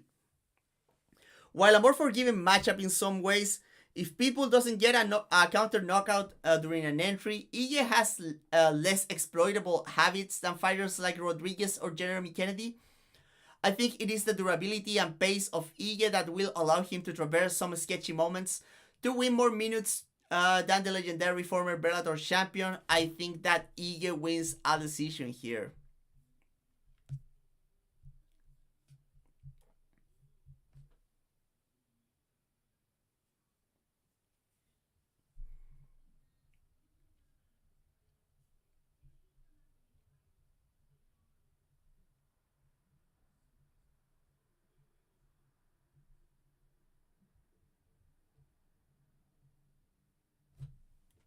Okay, let me get back to the chat here.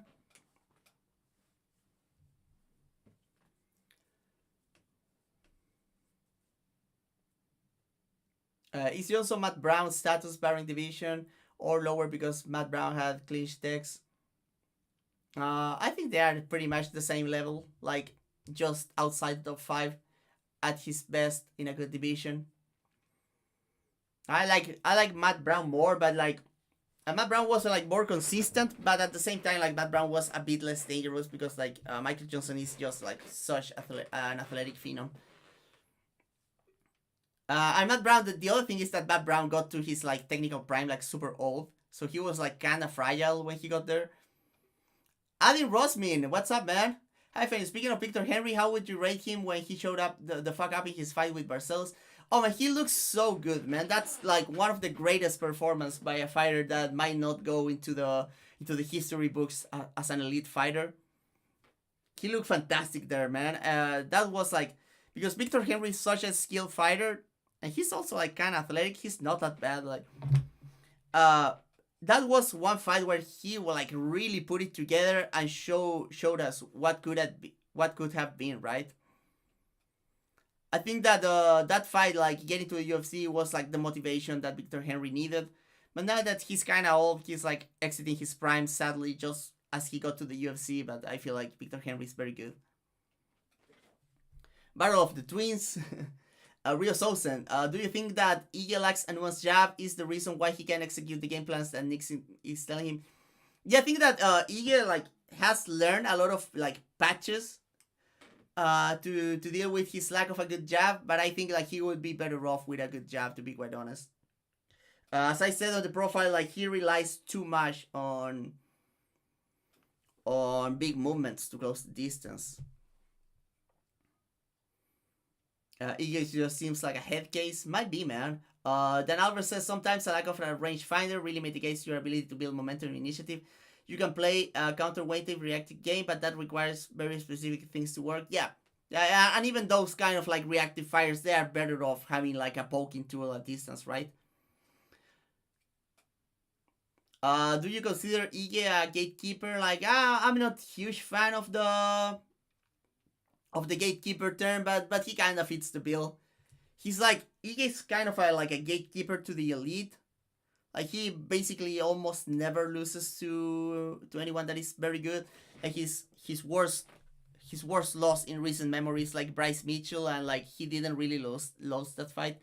And Bryce Mitchell is like actually a lot better than he gets credit for, to be honest. Or was at least. I think like Bryce Mitchell was a lot better than he is now at one moment. AJ McKee victim. Hey, but AJ McKee is also a Patricio Pitbull victim, right? Tyler Betts, what's up, man? Since EJ doesn't have a jab, does that mean that people can fight his cross counter? Exactly, man. Gonna be a low volume affair. Hey, Dr. Jones, what's up, my man? Jokes aside, Patricio is great. I kind of need him to win this to make some very yeah, man. It would suck if Patricio lost here and he got caught and never did anything in the UFC. But I kind of think that that Patricio that Ige has a pretty good chance at winning here. To be quite honest, it's like low Pitbull is so low volume. Like he just like flips a coin to see if he wins the rounds. And that's what happened against Jair. Like when he was finally taking like control of the fight, he was so low output that he ended up like getting hurt by Jair, and he couldn't turn the fight around after that.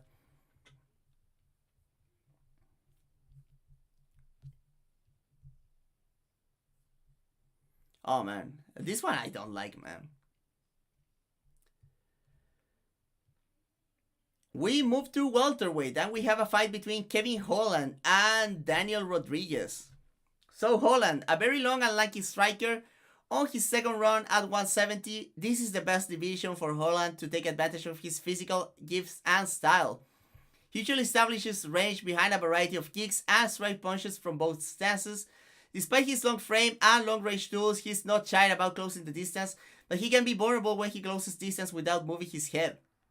He puts long combinations together inside the pocket and has surprisingly decent defense in there, moving his head and guarding with his forearms and shoulders, being strangely harder to hit on the inside than when moving forwards or even at open space. Talking about moving forwards, when he does so, he ends up in the clinch a lot as he usually breaks his stance with shifts, especially when throwing his rear hand. Being in the clinch isn't entirely bad though, as he's good at framing and finding strikes in the clinch and breaks, possessing nasty elbows, knees, and loopy punches that are complemented by his frame. He's also good at using his length to defend takedowns, especially with the whizzer, but can be taken down by good entries in open space, especially by tall clinchers. Holland is a constant scrambler and very annoying to deal with from the bottom, but can be controllable if put flat on his back. Holland is dangerous from the front headlock, where he can put his long arms to good use, with the darts, choke, and the anaconda being a threat of note. Well conditioned and very tough, Holland has mostly been beat by being put flat on his back, or at 70 most of the time by foes matching his strength, especially if they kick or when opponents consistently attack his body and legs. Against him we have Daniel Rodriguez, a southpaw boxer. Rodriguez fights out of a bouncy stance, looking for spots to set up his feet and let his hands go. While his mechanics are kinda janky, he's a slick boxer, constantly feinting with both shoulders, and really gets going when he finds the jab. All about the 1-2, he likes to stick foes at the end of his jab, moving them into the left hand, or he can get an angle on entries to line up the combination. Also an avid counter threat with the lead right hook. He swings it wide, but he throws it with power. As fight progresses, he starts extending combinations and varying the trajectory of his left hand to find the targets. A left high kick and snap kick to the body help him with variety at long range to keep foes guessing. Physically strong inside, Rodriguez is good at using footwork to deny shots early to get to the fence and defend takedowns. He could afford to be more active inside the clinch though, as he can allow fighters to figure out ways to take him down in prolonged exchanges. A solid grappler, Rodriguez is a capable scrambler, wrestling up if he can get motion going when taken down, and he's a threat from the front headlock with a dangerous guillotine that he can use to sweep or end the fight. From top he's heavy and lands solid ground pound from static position and transitions, and he showed submissions from the top previous to his UFC run. Rodriguez is an all-around solid, but his approach can be one note and he can lack flexibility. His output has been inconsistent later into his career as well. So Holland gets another old man just like he said he wanted. While Holland has 17 more pro bouts, Rodriguez is the 6-year older fighter here. Holland will enjoy his usual height and reach advantage that he has at 170 here, but Rodriguez as a 6'1 southpaw with a long jab might be able to match him in open space. D-Rod is not much of a wrestler even if he's a solid grappler, and has wrestling chops on the mat, so he will probably have to figure out how to win here on the feet. If he gets the jab going, I can see him getting control of the fight, being the more nuanced boxer, and he might be able to set up Holland with his footwork traps. But Holland fights at a higher clip, and his kick variety is going to allow him to compete at range, even if facing D-Rod's jab. At the end of the day, it comes down to the and durability of Holland, coupled with his mobility, speed, and ability to compete inside with D-Rod, that makes me side with him. I think that Holland catches a submission on the second round after hurting Rodriguez.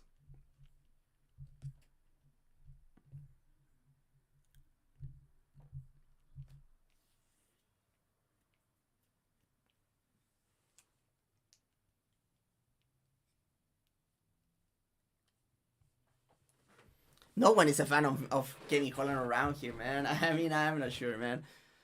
But I find Kevin Holland very annoying, man.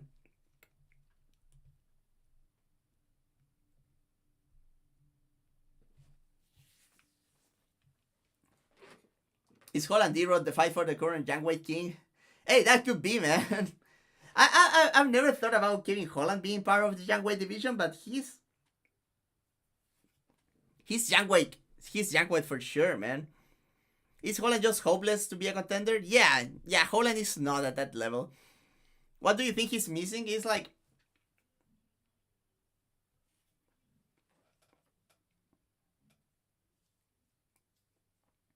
I don't know, man. Like, Holland is not a contender. I don't see him beating anyone like on the top of the division. Like, who does Holland beat in the top of the division? Like, Belal wrestles him. Brady wrestles him. Ian Gary outstrikes him. Prates outstrikes him. Bonfim is like a. Bonfim would be like a good win for Kevin Holland. Like Kevin Holland is not beating anyone like super worse. I mean super good. Is welterweight worse than 185? No, not at all. Not at all. Like, did you see like welterweight has Jack Della, very good. Shavkat Rachmanov, Ian Gary, Belal Mohammed, all very good fighters. And 185 has like Rikus as a champion. So yeah, no, it's not close. Like 170 is like becoming like a better version of 185, but that's like that's still a bit of an insult for 170. Like 170 has a very healthy top of the division.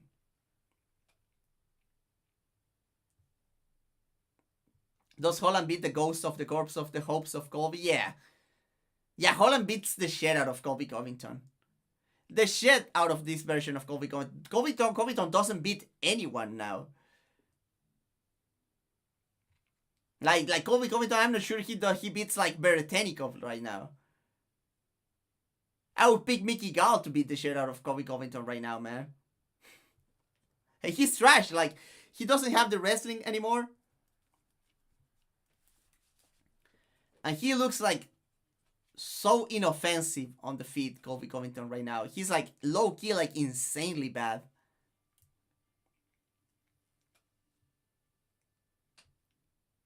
Like, Colby looked like trash against Leon Edwards, and then he went and looked way worse against Joaquin Buckley.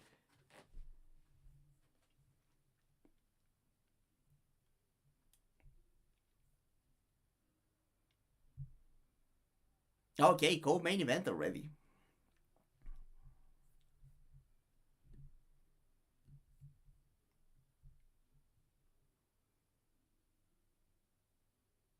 And we get to the co-main event. At 185, we have a fight between Paulo Costa and Roman Kopylov. So, Paulo Costa, a big and athletic kickboxer. At his best, Costa likes to pressure opponents behind a stiff jab, looking to connect or move people back with straight shots until they are near the fence. Once there, he's good at using his roundhouse kicks to cook the cage and corner foes so he can unleash combinations with big power, attacking both levels with his hooks to the body, being some of his most valuable weapons. In his last two bouts, Costa seemed more inclined to finding neutral space and even taking the back foot, using his strong kicks and a solid jab, waiting for opportunities to counter with the check hook. But it seems like it was there was a bit of disconnect between his defense and his counter game, as his constant leanbacks and backups put him out of range to find the counters that he wants. Defensively, he has good eyes and he can move his head and feet decently well. If unsure, he's also solid at using his high guard to protect himself, but he's on the reactive side, which means his defense can be exploited with feints and setups. Strong in the clinch, Costa is a capable dirty boxer from single collar ties, underhooks or overhooks, and he also lands big knees from there. Not afraid to take people down either. Costa has an effective snatch single and can also shoot for doubles with decent finishes against the cage. Costa's athleticism, strength, and pressure has made him very hard to take down. Even when surprised with attempts, he has very heavy hips, sprawls explosively, and can use the wizard effectively to work his way back up. Cardio has been inconsistent, being able to push a furious pace at times and getting tired at a regular pace at others, and so seems to be his mental game as well. In fact, consistency in general has been the biggest issue for Costa, especially since getting his title shots against Adesanya. Despite some technical shortcomings or lack of depth in some areas, when he puts it all together, Costa is an elite middleweight, not only athletic but also smart and dangerous, but you never know what you're going to get with him. Against him we have Kopylov, a southpaw kickboxer that likes to operate at open space behind a stiff jab. Kopylov feints and good understanding of rhythm coupled with his considerable power and speed usually allow him to dictate the pace and exchanges of a fight. He possesses a sharp 1-2 and a good arsenal of powerful kicks, especially from the left side, but he also scores constantly with a lead outside leg kick in open space matchups. He's good at setting kicks with punches and can also punch off kicks. When he gets comfortable, he puts tight, powerful combos with his hands, attacking both levels with precision and good positioning inside the pocket to remain safe, and this only makes his potent kicking game more dangerous. His defense mostly relies on distance management, even though he's good at parrying and hiding behind his shoulders when he has the initiative. He has been vulnerable when fleeing exchanges, and while he can move around well, he concedes ground somewhat easily and his circling is wide, making him a lot less effective when pushed back. Years of training in Dagestan has turned his formerly weak wrestling into a solid point of his game, especially defensively. He fights grips well and digs for underhooks, but he becomes more vulnerable during prolonged chained attacks and his defense lessens when tired. But he can also surprise with takedown of his own during transitions, having a quick level change. His ground and pound is also dangerous when he finds himself in top position. Explosive, quick, and very tough, cardio isn't the issue that it was in the past, but his ability to fight on the back foot and nuance to his wrestling remain notable issues. Supposing Costa shows up, this should be a high-profile action fight for the division. On his prime, Costa made a career out of pressuring southpaws to the cage and melting them there, which is exactly what you want to do against Kopylov. But it is hard to tell if that version of Costa even exists anymore. Costa struggled trying to outfight Strickland and got outsmarted on open space against Whitaker and Whitaker's jab. Kopylov is technically sharper and more immediately dangerous than Strickland and Whitaker, but he fights a more straightforward fight than either of them. And while certainly Kopylov has nuance and sophistication to his game, you would expect Costa to figure something out against him if allowed. If Costa doesn't show up in good shape or doesn't have many ideas to begin with, Kopylov I think will eat him alive. I don't think Costa will immediately go to his all pressuring ways, but for some reason, whatever reason, I will trust him to figure out that he has to push Kopylov back here. I might regret this, but I think Costa might find the pressure that he needs, and I'm choosing him to win via second round knockout here.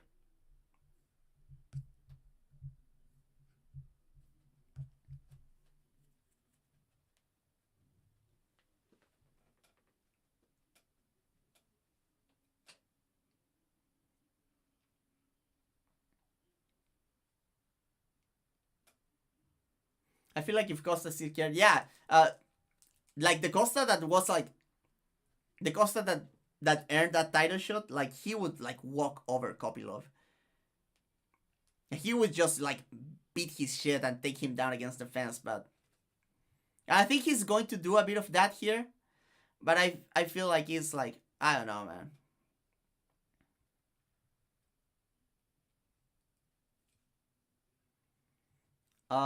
Is Costa watch or just like most MMA fighters? I think it's hard to tell, man. I think Costa is a complete head case. If Costa is watched, it's because he doesn't has his heart in it anymore, more than being physically watched. He still looked insanely athletic against Whitaker and Strickland, and you could argue that he won that Strickland fight, to be honest.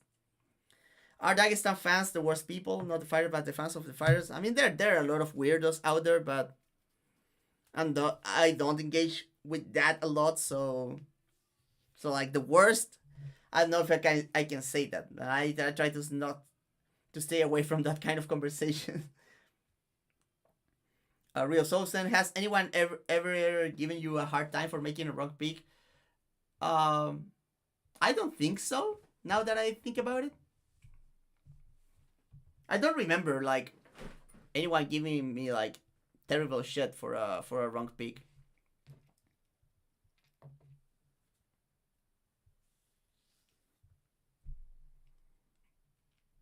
I really hope we get like Costa working the body against here. Oh yeah, Dan Albert is right here. If there's anyone that it's worse than the Dagestani fans, are John Jones fans.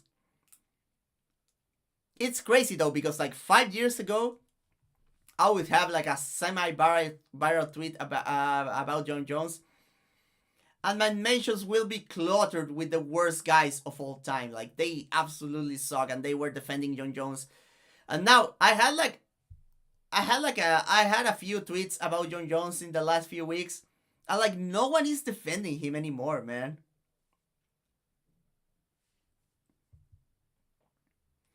Is it bad generally to make fun of someone making a wrong pick? I think like if you are like super confident and your points are very stupid, like I think it's fair game. But if you like you give your arguments and they kind of make sense, like MMA at the end of the day is like super 50-50. So like no one gets all no one has like a 90% like prediction rate in MMA. Like the best guys like are approaching like 70%. So like you're kind of an asshole if you're like all you do is like making fun of people just because they made the wrong pick. Like it's kind of stupid, right? But if someone was like saying before the fight, like, "Oh, you'll see there's levels to this shit, like this fighter can hang and blah blah blah blah," and then everything they said on the analysis was wrong. Yeah, I think it's fair to clown someone for being a fucking idiot, right? But it's not because they got a wrong pick; it's because they are being a douchebag. But like if anyone is being sensible, like you can make like the worst pick of all time, and I don't think that's like grounds to make fun for for that, right? Like there's fights like I don't know, man. Like there's very few fights that I would consider like a pick like indefensible. Like if before like Anthony Smith versus John Jones, you would argue for Smith, and you make a few good points, I'm like, okay, fair play. Like I don't agree with that. I think John Jones is going to murder Anthony Smith, but hey, you're taking your risk, right? It's not like super MMA. As I said, like MMA is super coin flippy here. Um, so I mean, giving like a lot of value to picks is actually don't make sense. Like obviously, like I get happy when I get like all the predictions well. But at the end of the day, like I care a lot more about like seeing a fight and seeing that my reads were correct, right? That makes me feel a lot better about what I do. It makes me feel a lot better about like my analysis when I see that I got the correct read on the dynamics of a fight than getting the correct result. And you guys have seen on my podcast, like sometimes I say stuff like, "Hey, guys, I picked this guy, but I did not expect him to get takedowns, so I'm not taking credit for that and for that breakdown, right?" I feel like the a lot of the guys who bet, obviously not all of them. There are a lot of guys who are bettors who are very cool. Obviously, Dan Tom, the who are, by the way, like Dan Tom, my boy, I consider him an analyst first, a better second. Gotta clarify that, but he's a guy who bets, right? But he's very chill about it. The guys from the Combat Chronicles conversations, they're cool too. But some other guys who are betters, like they go insane with when they get something right and they act like they are never wrong, which is like very annoying. And sometimes they just make the right thing and the whole analysis is wrong, but because all they care about is the money that they make, like they just go on insane parades. So yeah, I mean, I think like making fun of people, like it's very context dependent. If they're being like assholes about it and they're like acting super confident, like yeah, it's fair play. But most of the time, like I feel like most picks are okay. Like I don't think it is fair, for example, to like even like very bad picks. Like I don't know, like Carlos Parza over Yang Wei Li. Like hey, if you thought that Carlos Parza was going to wrestle Wei Li, like I'm not going to call you stupid about that. I'm not going to insult you about that, even though I would think you are very wrong. But like being wrong is just being wrong, right? Like who cares? It's just a sport. Like it's not worth it. Ah, yeah, but that's different because the pound for pound analysis guy is just like he is actually very annoying for what I've seen. I try to not engage with that kind of people, but he's like speaking very confidently all the time, so he's like kind of asking for it for what I know, right? So in that kind of cases, like I wouldn't do it myself, but I can understand it. Like sometimes you're asking for people to make fun of out of you. Okay, let's get.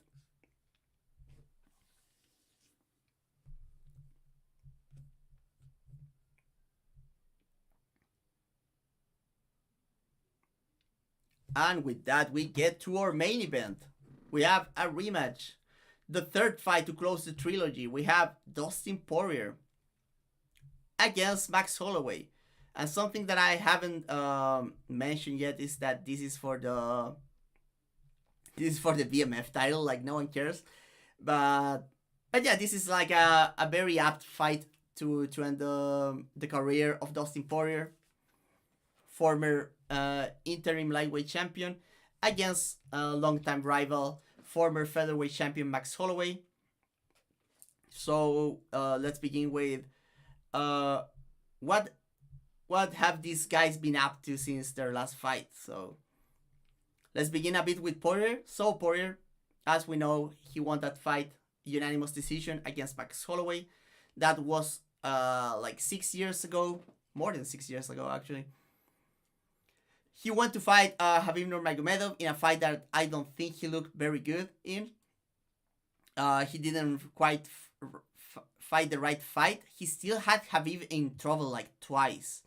Like he kind of like stumbled him with punches at one moment, and then he got him like in a very tight guillotine. And I'm not just saying like it was Habib, the guy that said like that was the closest that Nurmagomedov was to ever lose. In the words of Habib, when Dustin had a very close guillotine, and Dustin should have used that to sweep, but he went completely for it. Then Dustin came back, had that banger of a fight, an all timer with Dan Hooker, maybe the best like Apex fight of all time.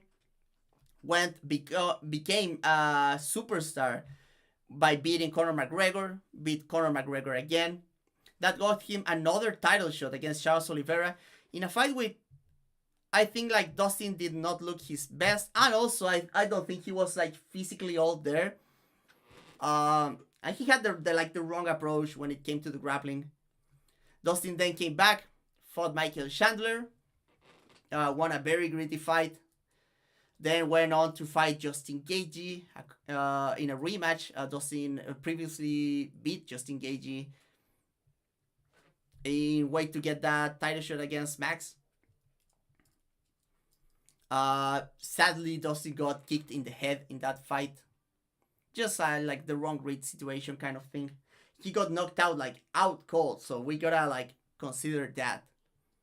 That's like the first time that we've seen like Dustin like super out. Like that was a worse knockout than like the Conor or the Michael Johnson. You gotta see that Dustin was like awake immediately after those. He went to sleep hard against Justin Gaethje. Then he came back against Benoit Saint Denis. I don't think Dustin looked good there either. I mean, he looked physically decent, but he fought like a very silly fight. But then he killed Benoit Saint Denis, and then somehow like Dustin gets that final title shot against Islam Makhachev, and he looks very good in that fight. His striking looked very pared down, but I think that was a conscious choice to give like priority to his takedown defense there, and the best that Dustin's hips have ever looked in a, I mean, not ever, but in a very long time. Like, I think Dustin had better hips for Islam that he did against Habib, to be quite honest. And he fought with a very good, like, just like, he stayed consistent with his strategy of feeding the single leg laying out. And he was, like, very physical in that fight. He had very good cardio, ended up like, getting tired at the end. I think what played the most against Dustin in that fight is that he got like a bad takedown in the first round, fighting a bit silly, and he got like damaged and got tired on that first round, and that was like he was like climbing the mountain from that moment, right? He fought a lot better since the second round, but he still had like the damage from that from that first round. And then he ended up getting submitted on the fifth round in a very valiant effort, because we know Islam Makhachev is very, very good. Holloway on the other part, Holloway was the featherweight champion when he fought Dustin. He went on to beat Frankie Edgar in a very easy fight. Frankie Edgar like very busted right at that moment and wasn't able to threaten Holloway with any kind of takedowns. And then Holloway met his match in Alexander Volkanovski. They had a very close fight the first time around, but that everyone thought like Volkanovski took, with a game plan that revolved around leg kicks. Then they had the rematch. Max looks on fire the first two rounds. Then Volkanovski kind of mounts a comeback. You could argue that Max won that second fight. The judges didn't see it his way. Then he came back with an old-timer performance against Kelvin Kattar. Then he fought Jair Rodriguez, where he might have seen the first signs of him like kind of slowing down a little bit, struggling at times with Jair, even though he was like a very like dominant win. Then he fought Volkanovski, and that was like for the third time, and that was like a low point for Max Holloway until that moment. Volkanovski just like won every round, won like 8 out of 10 exchanges. Volkanovski just looked on fire that night. He had Alex figured out. But then Max bounced back, beat Arnold Allen over 5 rounds, knocked out the Korean Zombie in round 3. And then he moves up to lightweight, this time with he puts on a bit of weight. He fights Justin Gaethje for the BMF title.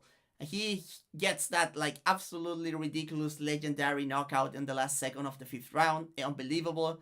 That kind of shit that you would see in a movie and you would not believe. And he goes back to featherweight, fights Ilia Topuria. Fantastic fight, by the way, against Topuria. Like great fight. But gets knocked out bad by a left hook. A follow-up ground and pound. And now he gets back to lightweight and he's fighting Dustin here. So just giving a bit of context to this. Now we will talk about like the first fight a little bit, what changed since, and we'll be talking about some potential predictions. So dynamics of the first fight. Dustin was I feel like a lot of people talk about Dustin Poirier's power in that first fight, and that obviously is like not wrong. Dustin has like a considerably power edge against Holloway. A lot was talked about like Holloway maybe not bulking enough to take the shots, but I think that Dustin is a real puncher.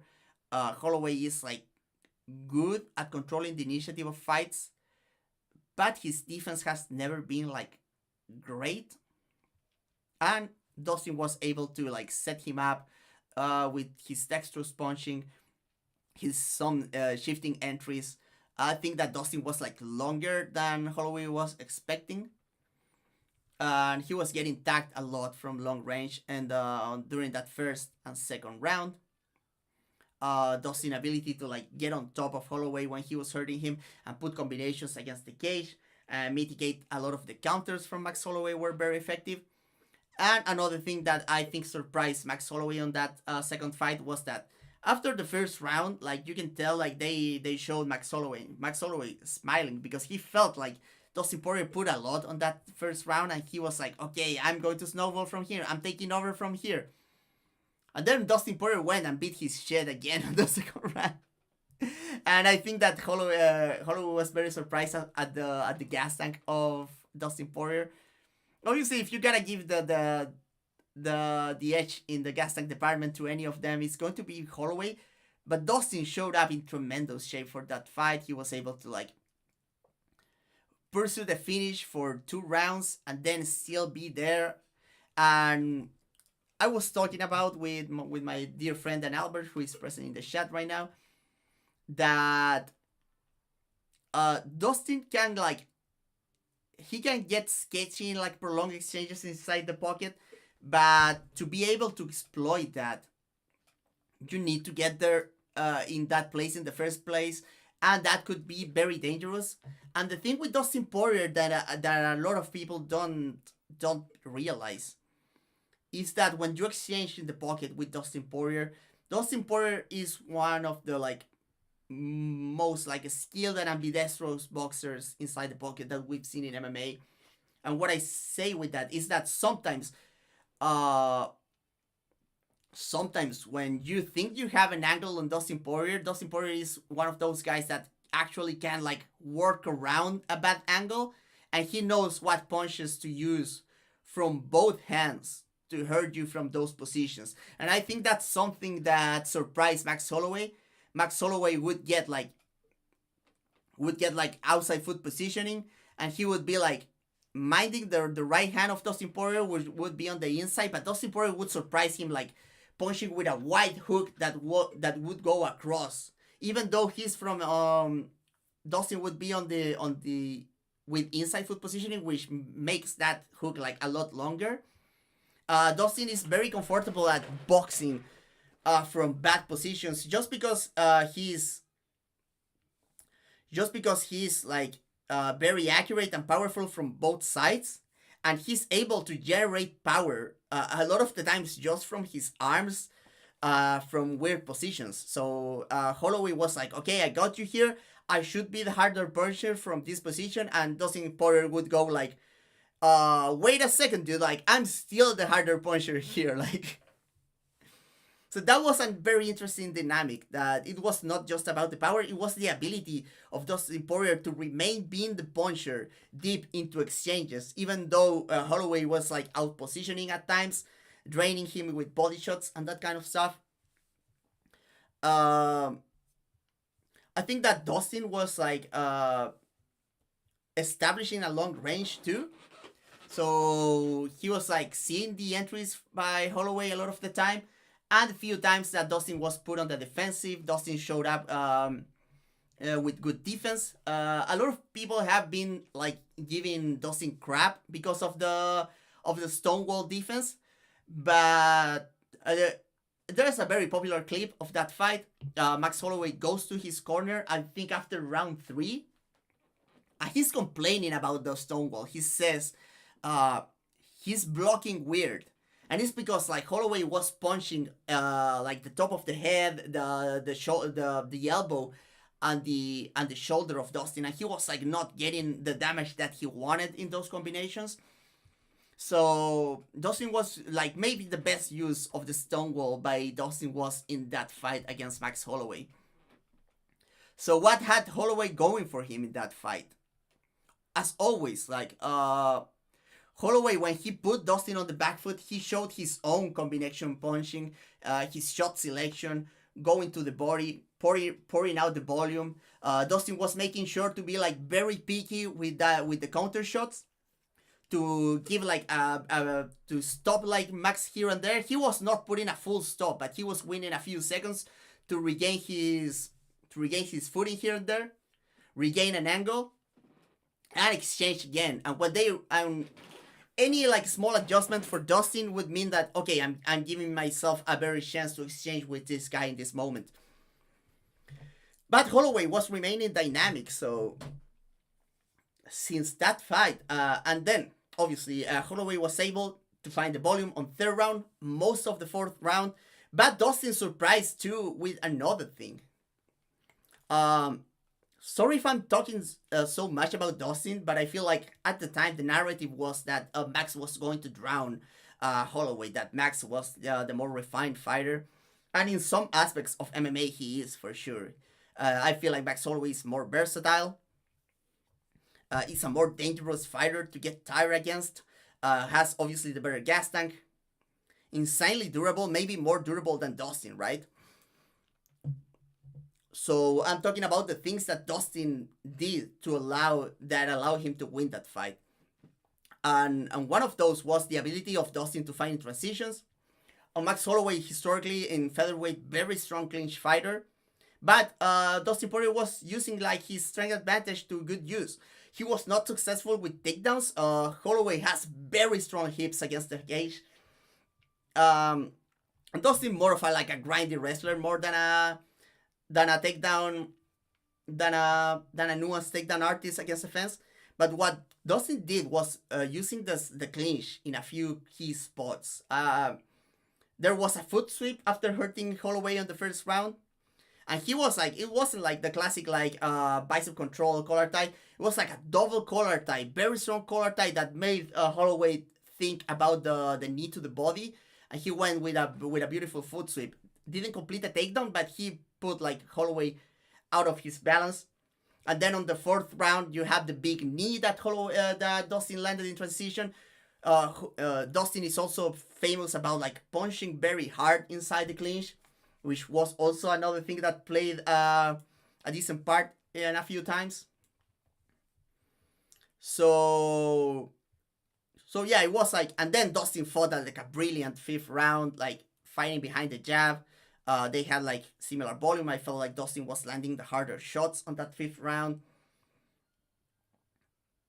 Then he tried for a final takedown, didn't get it, but I think he did enough.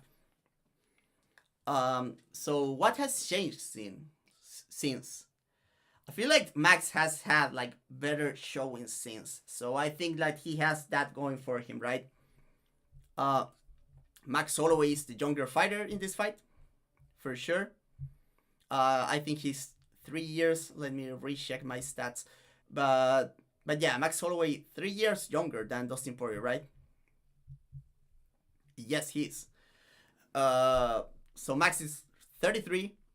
Dustin is 36.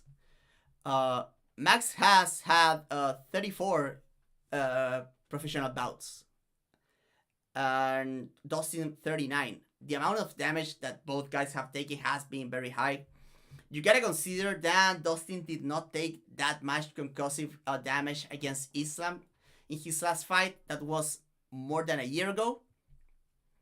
While Holloway was 8 months ago, he was knocked out bad. Like the bad knockout that Dustin was in the receiving end of was against Gaethje. That was almost 2 years ago. Holloway less than a year ago, bad knockout. So you gotta consider that, right? Now, I think Holloway has been dialing back the volume in the last few performances. Even against like Arnold Allen, when he started snowballing, he was fighting at a lower volume. He was still very active in all the fights against the Korean Zombie, against Gaethje, against Ilya. He was a bit more calculated, a bit like dialed back, a bit more thoughtful about shot selection, more than like marauding over the opponents. And I think that could play into Dustin's hands, because I think like in a slow fight, like the big moments of Dustin can account for a lot more, right? I feel that Holloway is still an underrated puncher. Just ask Justin Gaethje, who got like super knocked out. But you gotta give the edge in the power to Dustin, right? Like he still has that. Like he put Benoit Saint-Denis out with that right hook. What might change here? Holloway might not get on the pressure as often, but he might kick a lot more in this fight, which will be interesting because this is an open stance matchup. Poirier was like kicking more than usual in their second fight, right? We when I talk about the previous fight, let's say previous fight, he was using that front kick to the body. He was stepping into leg kicks, which I think is something that Poirier might want to get back here. Now we'll see if Poirier tries more clinching here. I don't think Poirier should try for a lot of takedowns in this fight. I think that Holloway showed up to be like a bad matchup wrestling wise for Dustin. He's just very strong against the cage, defending with his hips, and that's like the kind of takedowns that Poirier usually takes. Unless Poirier can surprise with a takedown in open space like he did against McGregor, but we'll see about that. I think hopefully Dustin shows up again with very sharp striking. He showed glimpses of his sharp striking against Oliveira. I don't think he looked as good as he did against Max though, or against Conor even. He showed up like a good combination punching against Chandler at the end of that first round. He was looking sharp on that third round too. Dustin, when Dustin gets like on you and he uses his power, he opens up the counters big time. He was like hitting pull counters on Max Holloway the first time around. Holloway has gotten better at countering himself since their second meeting. Holloway has never been kind of like the same time counter kind of guy, but he's like, he makes you take your turn and then he counters you as you're done or as you're retreating, and he puts volume on those situations, right? And we've seen that the cage grab from Dustin has been like suspect at times, so I think Holloway wants to replicate those moments where he put Poirier against the cage and he was like hitting the body. Hopefully, like for Mac's sake, like kicking more this time around. Maybe like throwing a few head kicks here and there to like maybe like make Dustin like more shy about moving his head, like putting the high guard up, and so he can attack the body more effectively. For Dustin, I would say like body work as well. Body work as well. It just like, it's not that you're going to super tire Max Holloway. You should not count on that. But it opens up. It hurts. It opens up the head. And the right hook is going to be key once again for the diamond here. Right hook, the counter left hand, especially on pull counters, because you're going to make Max Holloway throw back if you find the big punches.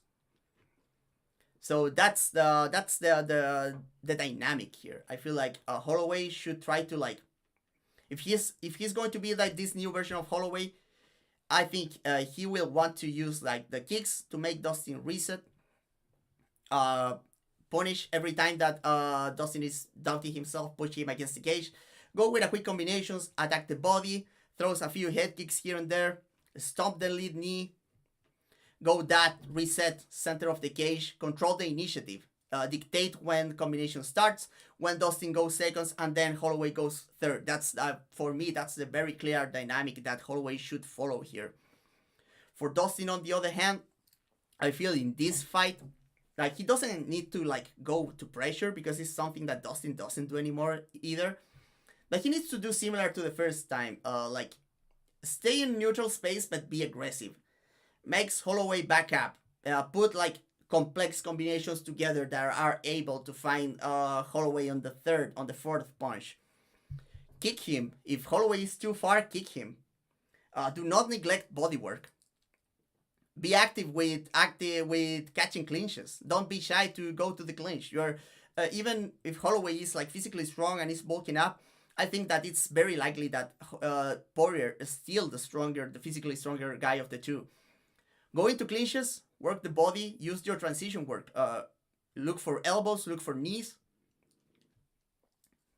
Attack with kicks when Holloway goes back, and then try to look for the big right hook, the counter left hand when they get into exchanges. Try to not get like...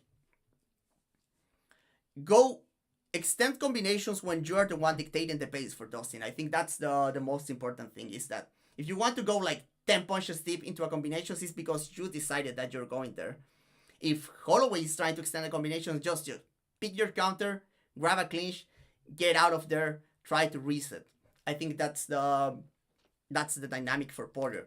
I think to be like perfectly frank, like I feel like a lot of what we've seen from both fighters, it tends to favor Holloway. But it's not just that I want to believe; it's that at the end of the day, that there are things about the matchup that are like in Poirier's favor, and I think it's like this kind of combination puncher is problematic for Holloway. We've seen uh like Volkanovski in that third round wasn't like playing Dustin Poirier, but there were some elements of the quick counters, of the controlling the initiative and countering Holloway when he thought that it was his turn, right? And then we saw Ilia Topuria, same thing. Like all three fighters, like very different. Obviously, there are similarities between the three, right? Between Volkanovski, Poirier, and Topuria. But I feel it's like that power combination puncher, yeah, and that's something that Justin Gaethje doesn't have. Justin Gaethje is about very compact combinations. Even if you go back and see Justin Gaethje as his pressuring best, what he did was like 1 2 3 punches, and then he gets on top of you again and 1 2 3 punches.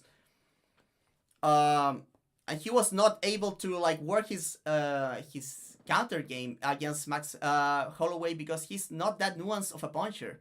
He's good, he has good instincts, but he doesn't have like that finesse and the amount of setups that a guy like Volkanovski, that Dustin Poirier, and Ilia Topuria have. And I feel that that's something that it's a complicated matchup for Max Holloway. I feel like both guys have gotten older. I think like both guys like are not as durable, as conditioned as they were in their second fight. But I think like largely the dynamics remain the same, and it's on both to make like some adjustments. And I feel like Holloway might be the more experimental one of the two. He might bring, especially I think that Holloway will bring a more heavy kick approach this time around. But I think that Dustin will be ready for it. Like Dustin never super great at dealing with kicks, but he has the tools to make like Holloway exchange under his terms.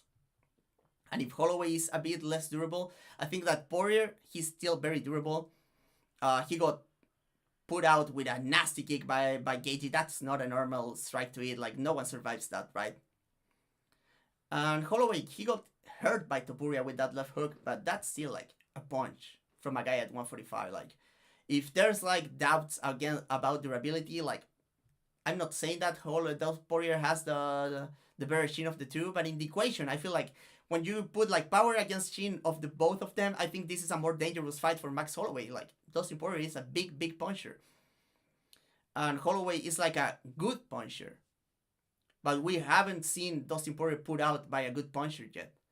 We've seen Dustin Poirier put out by like big punchers in Conor McGregor and Michael Johnson when he was like blindsided and not seeing the shots coming. And Max Holloway might be able to find a shot that Poirier doesn't see coming and put him out. That's completely possible. But I think it's a lot more possible that Dustin Poirier puts like a long combination together that exhausts the defense of Max Holloway and finds him again. So yeah, I think might be like wishful thinking. I don't know. I don't feel like I might be picking with the heart a little bit, but I think it's like I made my points clear.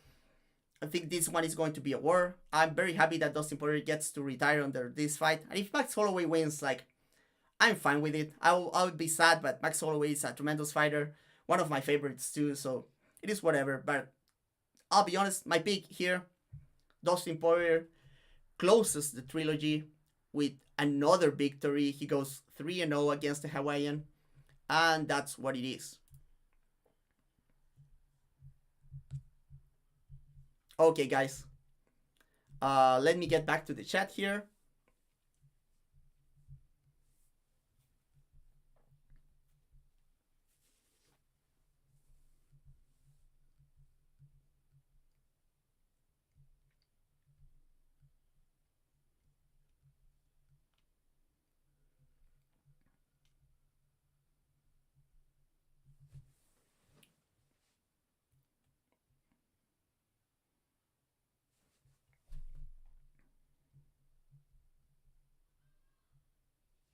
Is this a fight that you would excited to talk about after? If you're talking about Holloway versus Poirier, yeah, I mean, I'm a lot more excited about what's going to happen after the fact than predicting it.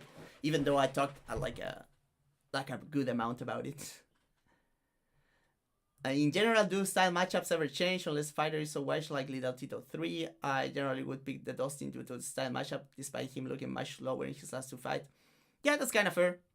I think style matchups like they change as long as a fighter like change his style in a significant way. But if the fighters are just like adding tools, but I think the second fight between Dustin and Max was close enough that you cannot be sure that Dustin is going to win the third one. I think this version of Max is much better than the one Dustin fought. No, I'm not. I'm not quite. I don't quite agree with that, to be honest. I feel like Max Holloway is clearly out of his prime. He has added some tools that work better with his age himself, but I don't think he's as effective anymore. I think like Prime, the Holloway that fought Dustin Poirier gives Topuria a much better fight, to be honest. It's hard to use Islam fight with DP for my reads on striking, given how much the transitional threats bordered Dustin, but Java still was very potent. I would say he's past his best, yeah, for sure.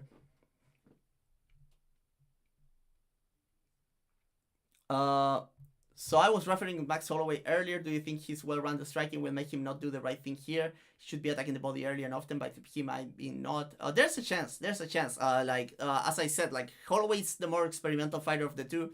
There's a bigger chance that if anyone comes with a big adjustment into this fight, it's probably going to be Max Holloway. Do you think this matchup comes down to who can establish their lead hand first? There was surprisingly Holloway was jabbing in his combinations, but was not like establishing a jab. I think the jabbing battle was won by Dustin Poirier the first time around, so it might be interesting if that changes this time around. I think how much Holloway can outposition Poirier still remains the defining question. What makes Poirier so dangerous is that he somehow has the ability to pick great selections in spite of many wonky football choices. Yeah, I was alluding to that, is that Dustin can hit you very hard from places that a lot of fighters expect to have a big advantage, and they don't. Holloway has more improved lead right leads and refined some neutral kicking setups that allow for him. Poirier's jab is the big problem there.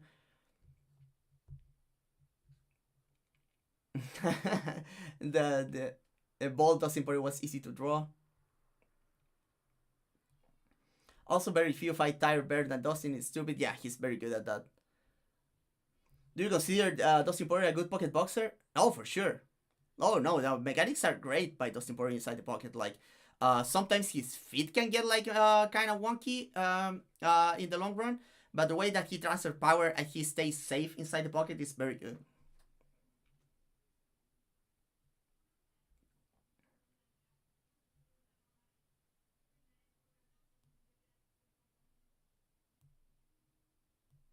The guard can only be cleanly punished if you got Dustin to guard first and then reset.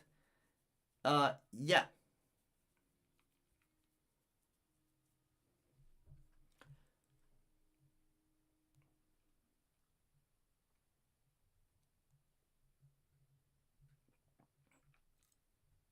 I think it's possible to see Holloway push for some transitional attacks. For example, Jair fight. If he struggles a bit, he's likely to experience resistance again, though. It's a way to keep the pace high.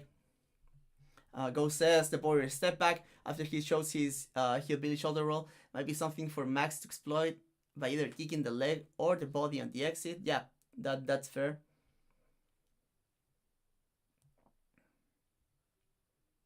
Yeah, that's a good point, Dan. I think that Poirier probably has an advantage if they clinch in open space as the stronger guy. Against the fence, though, like Holloway might be able to work Dustin if he puts Dustin's back against the fence.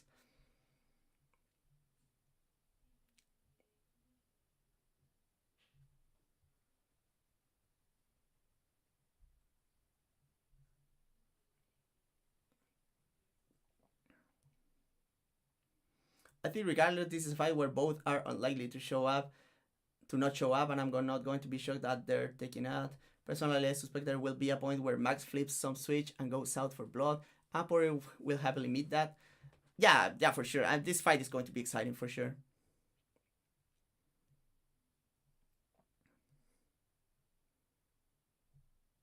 Yeah, Max versus Dustin 2 is also my favorite fight of all time.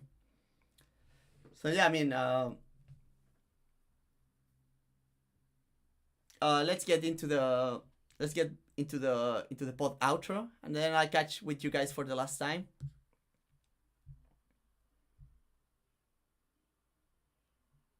And that's the event, guys. So there's not a lot of like super important fights here, especially considering that even in our main event, which is a very good fight, we have Dustin Poirier like leaving the sport. So it's kind of dangerous if he wins, even though I obviously want him to win. But it's like it puts like the division in a bad place. It's a lot better for the sport, in between quotes, if Holloway wins here. But it's a legacy fight. It's a big fight. It's I have no complaints about that. So let's get into the rest of the card. I'll tell you which fights I think are like important or potential to be good. Okay, one of my votes for sleepers this night is the opener. Carly Judice versus Nicole Cagliari.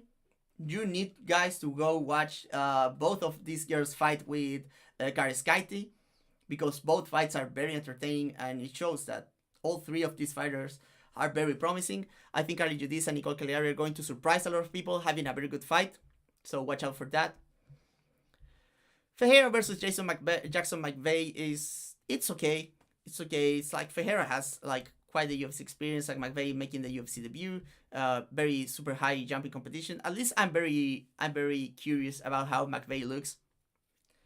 Orion Span versus Lucas Bresky and Jimmy Crute versus Marcin Pragno are like kind of lopsided in the matchmaking plays, and the winners are not going like anywhere. I think it's more of the UFC trying to get them like a win for Span and Crute respectively, if I think right.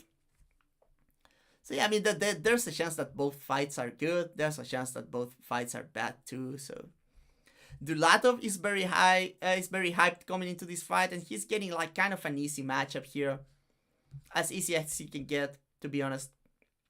Fugit has some interesting looks, and he might spoil the party. But I'm excited about Dulatov. Don't have like the super high hopes, but he might end up very good. But he's already 12 fights into his career, and there's some clear issues. But he's very big and athletic, so yeah. Talking about prospects, we have Ateva Gautier against Robert Valentin. This is a good step up in competition for Gautier, so no complaints there. Francisco Prado versus Nikolai Beretenikov. I'm not against this fight, but I don't quite get what the UFC is trying to get here. I guess like both guys in losing streaks, they might be trying to get rid of some of them. Beretenikov is not like action guaranteed. Prado kind of is, so we'll see what happens there. Might be a fight where Prado just loses because he's small, but as I said on my preview, I'm expecting him to win. Then you have Vettori versus Brendan Allen. And like, yeah, both guys on losing streaks. The loser is going to take like a big step down in competition. I guess going to give it another fighter down the line a chance to get up in the rankings. But I don't quite get putting like Brendan Allen could be fighting someone more exciting. Vettori has not been looking like it anymore lately. But I guess it's like a relevant fight in the middleweight division. Kyler Phillips versus Vinicius Oliveira. This is a good fight. This is a good relevant fight. The winner might get back. I mean, if Phillips wins, he gets back on track. He might get another big win. And if Lockdog wins, he might get a number and look to climb up the division. So this is a relevant fight that is probably going to be very action-packed. So I support it. Michael Johnson versus Daniel Cerrone is probably going to be good, but I don't get this matchmaking.